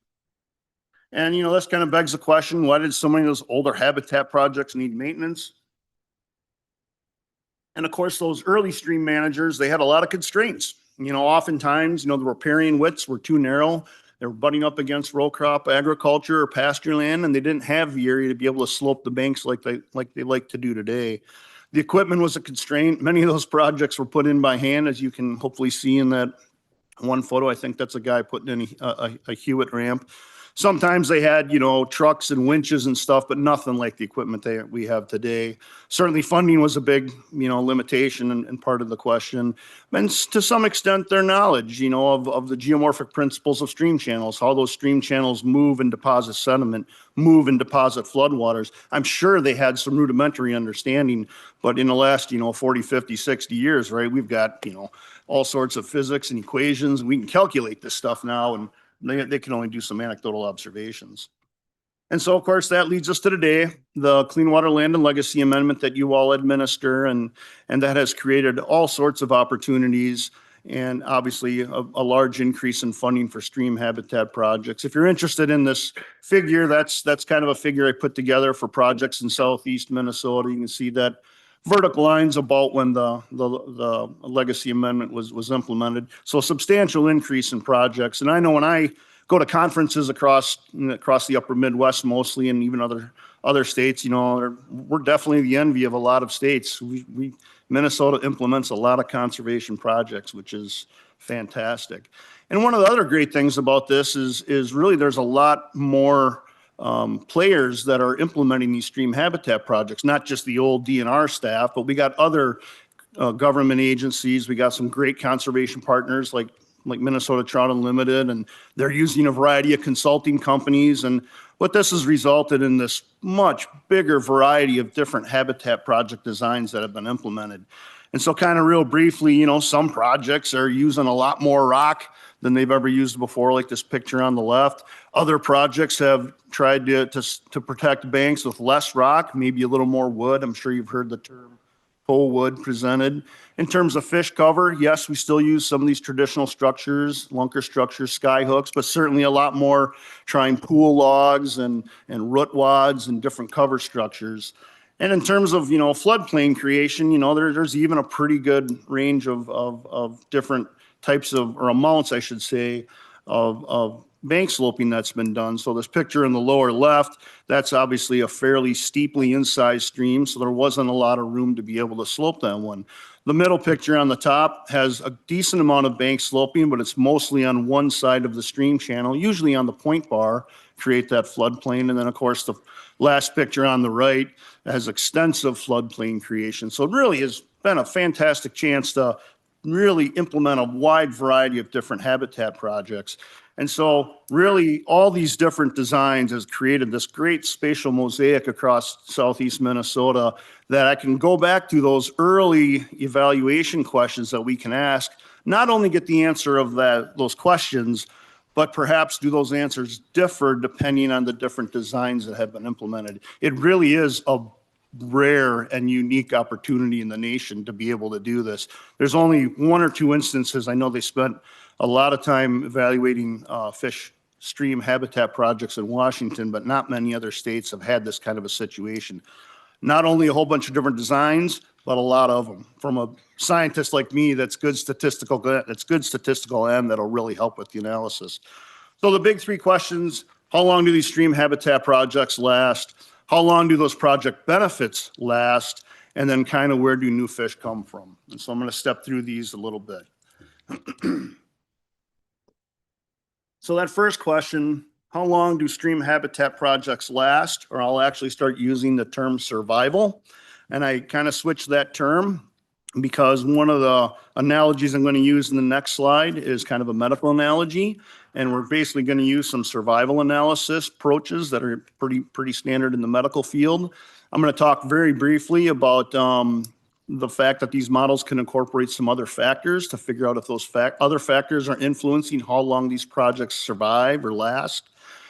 In order to run these models, I need to make sure I define when the projects end or when they fail or die, depending on the analogy I use. I'm going to show you some data.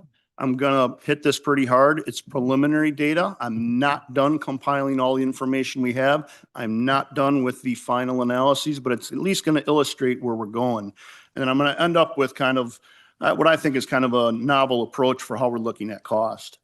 So back to this medical analogy, if a person, gets sick, you typically go to a doctor and you diagnose a problem. The doctor then might prescribe a treatment, and if it's a terminal illness or something very serious, they can start running these survival models to calculate how long your subjects last and what percentage of your subjects might last. In this example, 33% of the subjects last for an average of about 10 years. Those models also allow you to factor in a secondary treatment and then kind of repeat them. That is survival analysis, and this isn't unlike our streams. We go to our streams, we diagnose a problem. It's degraded habitat, it's raw banks that are eroding, it's maybe channel or pools that are filled with sediment. So we prescribe a treatment, that's our habitat project. And so now, we can basically start running similar types of survival models for how long those projects survive or last. And we can build in these models a secondary treatment, which is maintenance work. And again, recalculate to see what effect or benefit that maintenance work has. And so the approach here is to compile these project histories. I alluded to earlier the fact that we have these completion reports for all the work that was done on southeast Minnesota streams. Phenomenal amount of data set. So it's been taking me quite a while, several years here, to start figuring out each project and then what work was done. And the nice thing too is our staff and even I think staff from some of the newer projects not done by DNR, they're going out and keeping tabs on these projects, particularly after floods, looking for damages and stuff. But we're really building some really nice histories for each one of these projects. Of course, those project histories allow us to build these survival models. And this is where I'm briefly going to talk about those models allowing us to test other factors to see if those other factors are influencing survival. And, you talk to all the practitioners and they'll tell you there's all sorts of things to consider, and they're 100% right. I've loosely broken these into two big groups. Those are factors that are extrinsic to the project and those that are intrinsic within the project. The extrinsic factors, pretty much stuff we can't control, right? What's the watershed land use? What's the land use in the riparian zone or adjacent to the stream? Is it a heavily grazed pasture? Is it a wooded corridor? How does that external stuff really influence the project? Stuff we can't control. But those intrinsic aspects of the project, a lot of that stuff we can control. How much money are we spending? How much rock did we use? What was the actual design? How much area of floodplain did we create? And so really, you know, this is kind of the blood and guts of a lot of this study, is being able to try and identify these different design features and group or categorize the different habitats to test for differences among these questions. I said I needed to define how long does a project last before it ends, or before it dies, if you will. And we've had a lot of discussions trying to figure out how to answer this question. We've settled on basically deciding that if the project needed maintenance, then something was wrong. Then the project ended to some extent. But of course, I'm sure most of you are thinking right now, boy, there's a lot of activities that are done that are called maintenance work, right? Sometimes they're fixing a couple banks. Sometimes they're repairing a fence. Sometimes they're chugging through 50% of the original project, you know?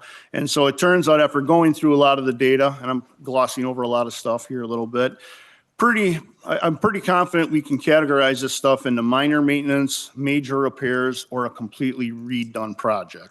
And what's been nice is been able to take a lot of the costs for those activities, and the costs break out pretty nice depending on minor, major, complete redo. I don't feel comfortable just subjectively saying, well, that's minor maintenance, I want a defensible way to categorize those. And it looks like how much money we're spending on those is very helpful for that. All right, so I'm going to go through a little bit of models here. There's several suites of survival models. I'm going to show you data for the Kaplan-Meier estimator. It's a pretty common one that's used. And I'm only going to show you the survival models for how long until a project needed minor maintenance. And then I'm going to share with you how long until projects need to be completely redone. Again, preliminary data. I don't have all the data. Don't take this and run with it, but it's going to at least illustrate where we're going with this. I'm also going to note that I did some preliminary groupings. I did some multivariate analyses based on some common features of these projects, how much sloping and seeding was done. That's essentially floodplain creation.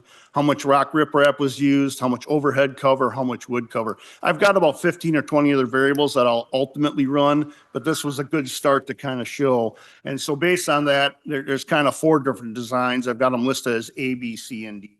But a good chance that how A, B, C, and D are defined is going to change once I get the full data set.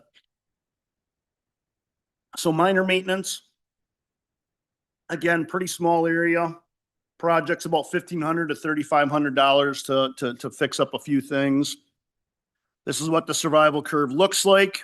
You have the years on the x-axis, and on the y-axis is the probability a project survives and doesn't need maintenance. So let's put some numbers to this. You can see in year 0 of a project, about 97% of the projects survive and don't need any minor maintenance. By year 1, about 80% of those projects survive, but by year 5, you're down to about 40%. And kind of one of the key things to look at in these curves is really where the steepest part of the curve is. So that's essentially within the first 5 years. And so pretty comfortable, again, preliminary data, but saying that, you know, it's highly likely within the first 5 years, you're going to need to be doing minor maintenance on your projects. This is not a surprise. If you talk to any of the people doing these projects, they'll tell you, yep, those first few years, those projects are vulnerable until the vegetation gets established, until the soils kind of get set up, until the channel gets a small flood or two. Oftentimes, we got to go in and fix a bank here too. So I like that. That tells me that the models are reflecting what we think we see in reality. And then you can compare the slopes of those different designs, A, B, C, and D. So this is just kind of a gory statistical comparison.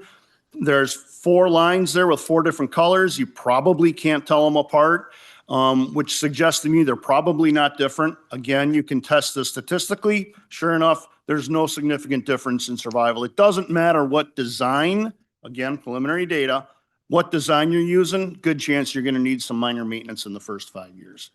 All right, how long until projects need to be completely redone? So this is the survival curve for this. You can see in those first 15 years, the curve's pretty flat, so not fairly uncommon. By year 17, about 70% of the projects are fine. They don't need to be redone. But after about year 17, it really drops off to about year 25, where 27% have only survived. And by year 30, only 7% have survived. Steepest part of that curve is between years 20 and 30. And so again, if this was the full data set, I would be pretty comfortable saying 20 to 30 years, that's about the average lifespan of the projects that have been implemented in Southeast Minnesota. Again, I need to get the rest of the data. I need to rerun these, but at least gives you an idea where we're going. And then again, you can compare these different curves among the different designs. And again, with just preliminary data, you can see that there's a significant difference. That design B, which is kind of a darker brown or orange, and D, which is a kind of a dark brown, those project designs are not lasting nearly as long as the other designs before they need to be redone. A couple caveats, again, not all the data are compiled. And then kind of, the other trick too is, you need projects that have been around for 20 or 30 years. A lot of the newer projects, we aren't there yet. So it's going to take some time before we get the final word in on some of the newest stuff. All right, talking about costs a little bit. Traditionally, we talk about the cost of a project in terms of foot per mile. For the purposes of our evaluation, that's not quite sufficient for what we want to do. The first thing we need to do, obviously, is adjust for inflation. We're comparing projects done in 1965 to a project done in 2015. So obviously the costs are different. So we're adjusting everything for inflation to the year 2020. Just happens to be the year when I really started doing this stuff. So everything's adjusted for inflation. But then we're also trying to express not only the cost per mile, but the cost per mile per year. So I've got two little lines here on the bottom. Those represent two different projects.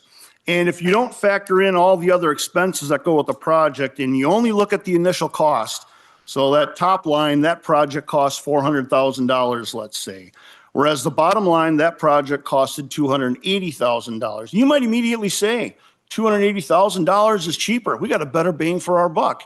But you know what? That project on the upper line only needed minor maintenance in year 3 and a little more minor maintenance in year 15 for $3,000 each. You add those together and it's $406,000 out to year 20.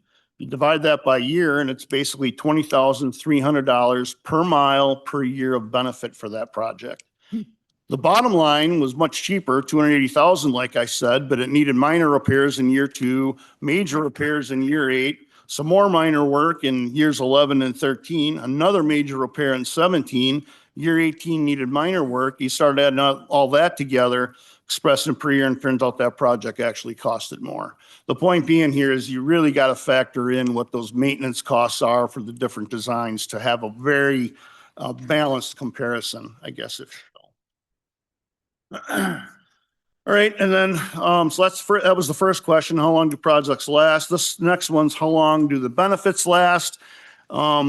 Basically what we're doing here is we're going to the habitat project sites, that photo in the upper right, which you probably can't see because it's too small on the screen, but we basically have a pair of sites, one at the habitat site and one at a control site or a site that never had habitat work, almost always on the same stream.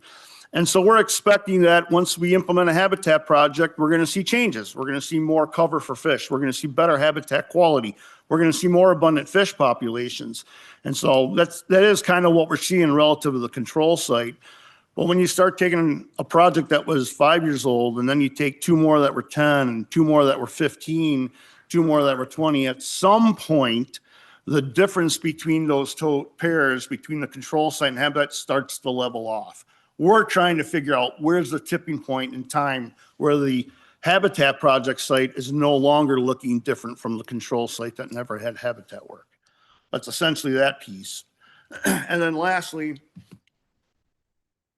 this question of where do these fish show up in these habitat project sites is really a little bit of a smaller question. The bigger question is really what are these habitat projects doing to the much broader stream system? Certainly, we're going to be looking in this part of the study at recruitment, survival, and growth, like I alluded to earlier. But the real interesting piece here is this fish movement piece.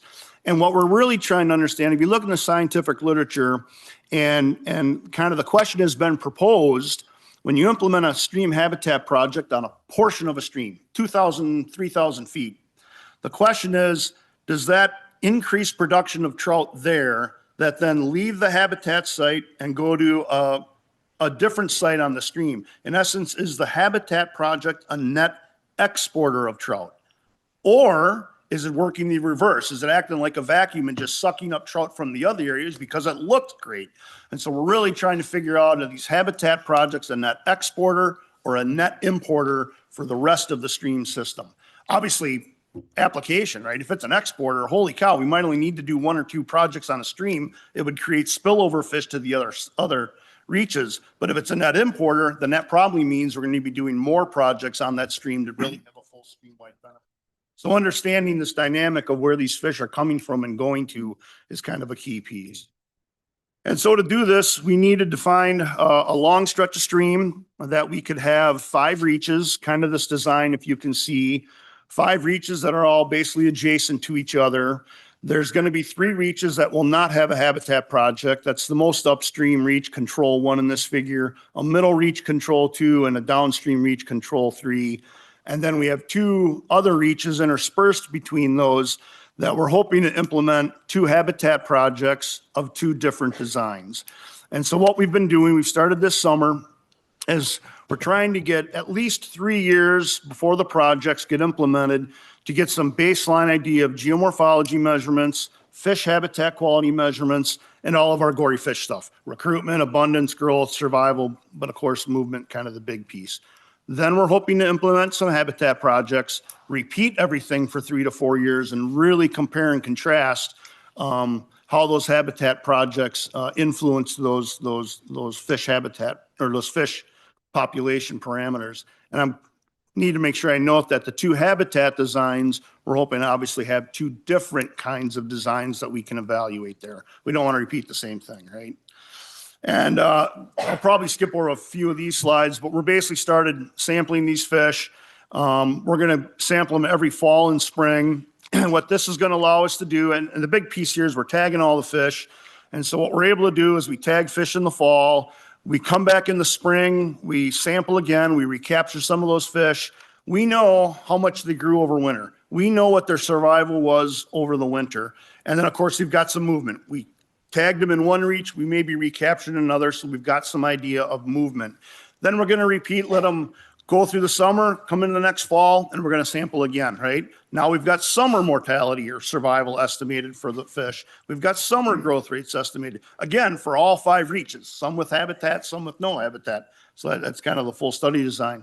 And then we're gonna repeat this 3 to 4 years before the projects, 3 to 4 years after the project. This is not a short-term project. This is probably gonna end up being my retirement project, but the intent here is to do it fairly long-term. The last piece I'm going to note is, well, if you're just capturing fish in fall and spring, what if they're moving at different times of the year? And that's the kind of neat thing with these pit tags that we're using is we've installed these stationary pit tag antenna arrays at the boundary of every one of these reaches. So we know when a fish moves across the array, like maybe you can see this little juvenile trout, as soon as a fish crosses that array, it pops to the box. Yup, fish 66 just crossed antenna array 3 on December 3rd at 10 o'clock at night. So we're trying to get 24/7, 365 emigration for these fish as well. All right, last little piece here. Not only are we looking at fish population stuff in these 5 reaches, we're also interested in how does the fish habitat change before and after the habitat projects, and we're interested in geomorphology. If, for example, in that upstream habitat reach, we narrow and deepen it, it scours out a bunch of the sediment, it creates deeper pools. Well, that sediment's got to go somewhere. Is it going down to the next downstream reach? Is it filling in the pools down there? Is it degrading the habitat down there? That's something we've never asked in our projects. We don't know what's happening outside those project areas, either from a fish or from a geomorphic or from a fish habitat standpoint.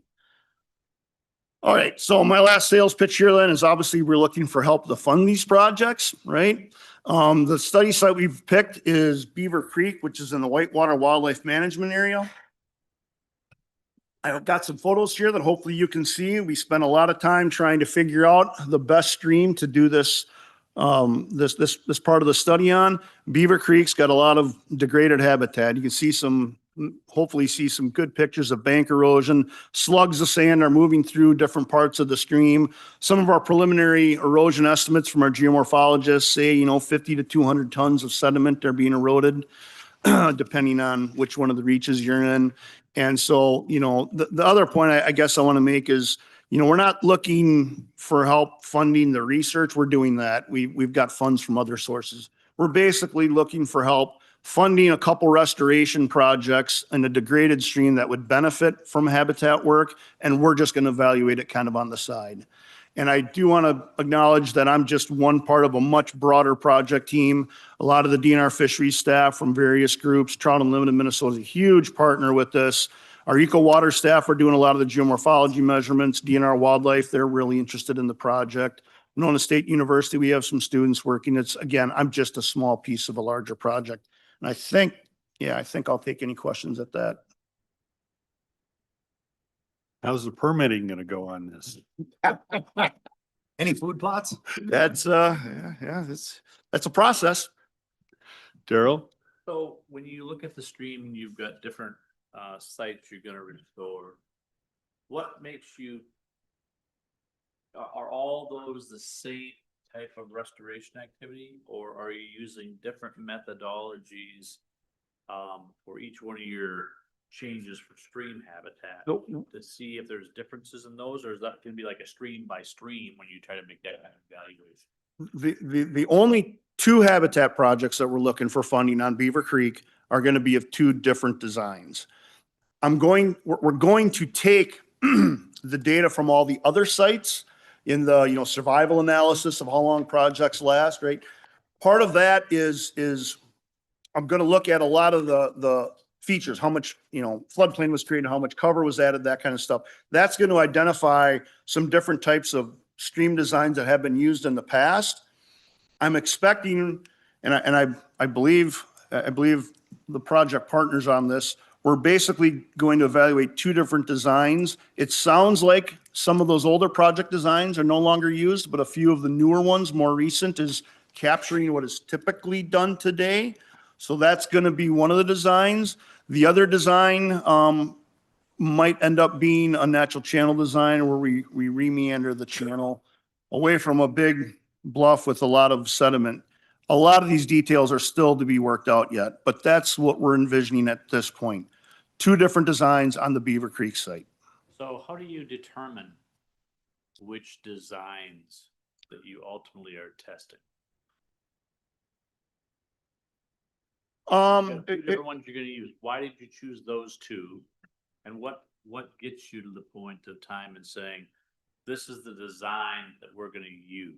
So the natural channel design approach, the channel remeander project, not a lot of those have been implemented, in part because there's concern that they cost too much money. And they take a lot of time with the permitting and all sorts of stuff associated with that. I believe that's why we're wanting one of those to be the case. The other one we think should represent what is typically done today on a lot of those southeast streams. And that's where I go back to my figure of comparing, those costs, the cost per mile per year.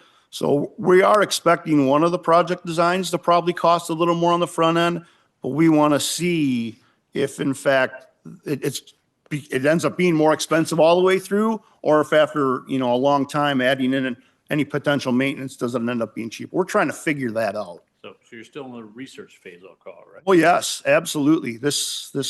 Yep, definitely research. Sorry, my mind's turning on to the lake restoration or lake Yep. habitat, something. I'm thinking, okay, what makes us decide?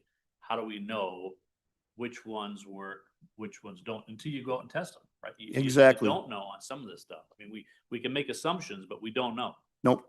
And Dean Perone and I had a good conversation yesterday, kind of talking a little bit. And, one of the things that we kind of concluded, and I mentioned it earlier, Minnesota's a leader, right? So we're trying we have a lot of money, a lot of resources to do stuff. By definition, if you're leading, you're out front. There is nothing set up for you in front of you. So you should be trying stuff to figure stuff out. Nobody else has those opportunities. So I guess that's a little my personal philosophy. I think if you turn your data over to Sandy, we're about a week, still have the answers. With that, we are running late and I'm gonna just thank you. Thank you. Very interesting. Appreciate it. Thank you very much. I do want to mention one thing that I should have mentioned that Mark maybe should have mentioned, which is we're getting closer on the additional staff hire. It's in process. But maybe by our next meeting, we'll be a staff of 5 instead of a staff of 4. So that's moving forward. But with that, I'm going to turn this over to Mark. Thank you, Mr. Chair. Tom, do you have those things to hand out? Yeah. Tom's going to run some items around to you. And nothing big, but you could decide if you want to shred it or if you want to frame it or if you want to put it in a time capsule or enshrine it in gold. Well, you could figure that out. It's been a fun run. Today started out as a really good day, by the way. I thought it was a good sign. The parking lot that I covet was open. Yeah, it's normally the speaker or somebody like that that grabs it. So I just drove right in there. I figured that's okay. I'm on my way out. So, no, council members, I want to thank you. You don't know how important you are, I don't think. And I think the same with your predecessors. They don't realize how important they were when they served on this council. Your interest, your experience, and your dedication are what's needed. And they are what's ensuring or what's upholding the integrity of the council and the fund. The legislators, I wish all 3 were here. I see John's on the Representative Burkle's online, and I see Sam wasn't able to stay on, but Senator Lang is here. Our legislative members also have an even more, maybe not more important, but a very different important role on this council. Besides interacting and looking at all the projects and everything, you're kind of the deacons of the bill and the guardians of the fund in your roles as legislators. You're also, whether you realize it or not, you're more knowledgeable about the Outdoor Heritage Fund than virtually all of your colleagues.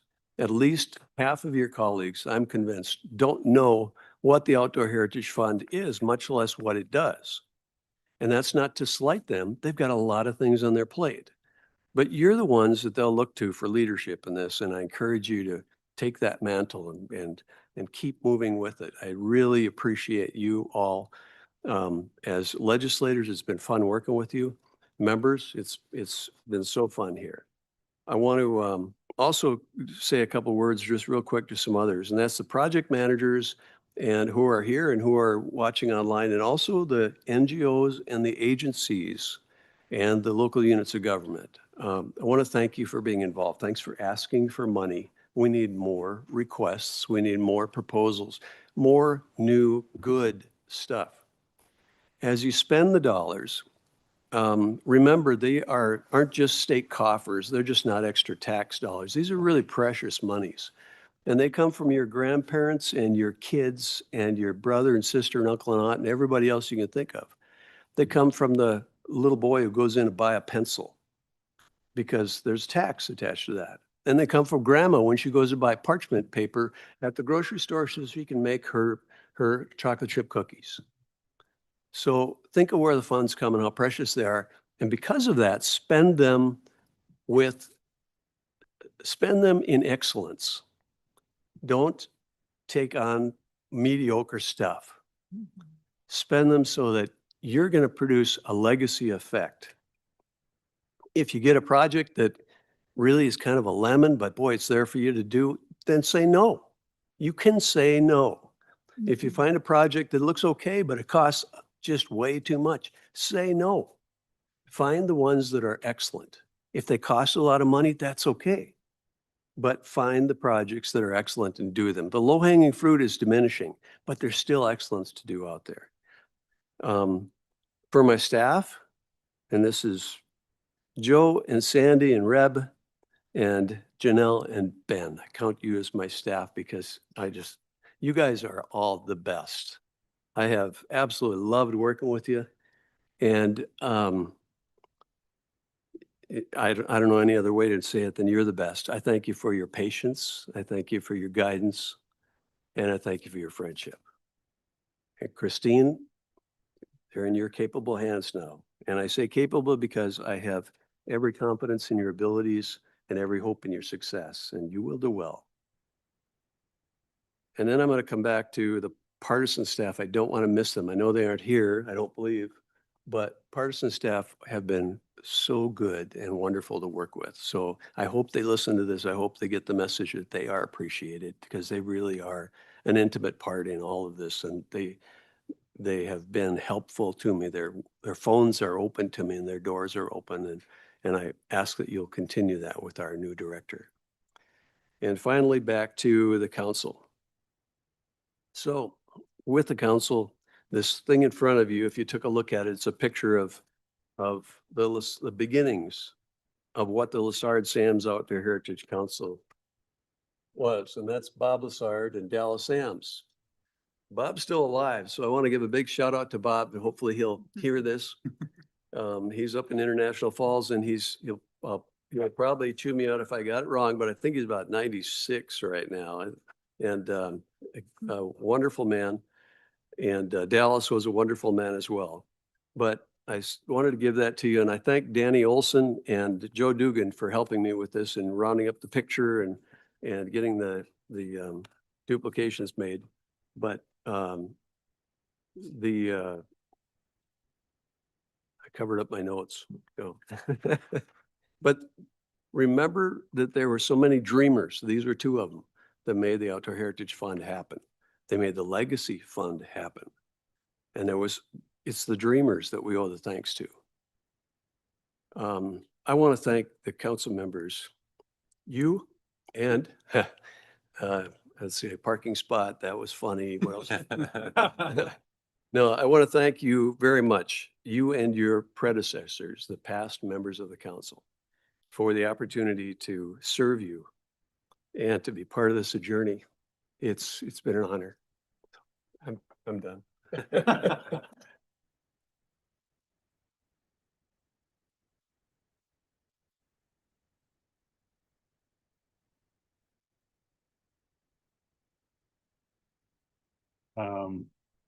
I just want to say thank you again, because you have put everything into it and done it exceptionally well, and we're deeply appreciative of that, so.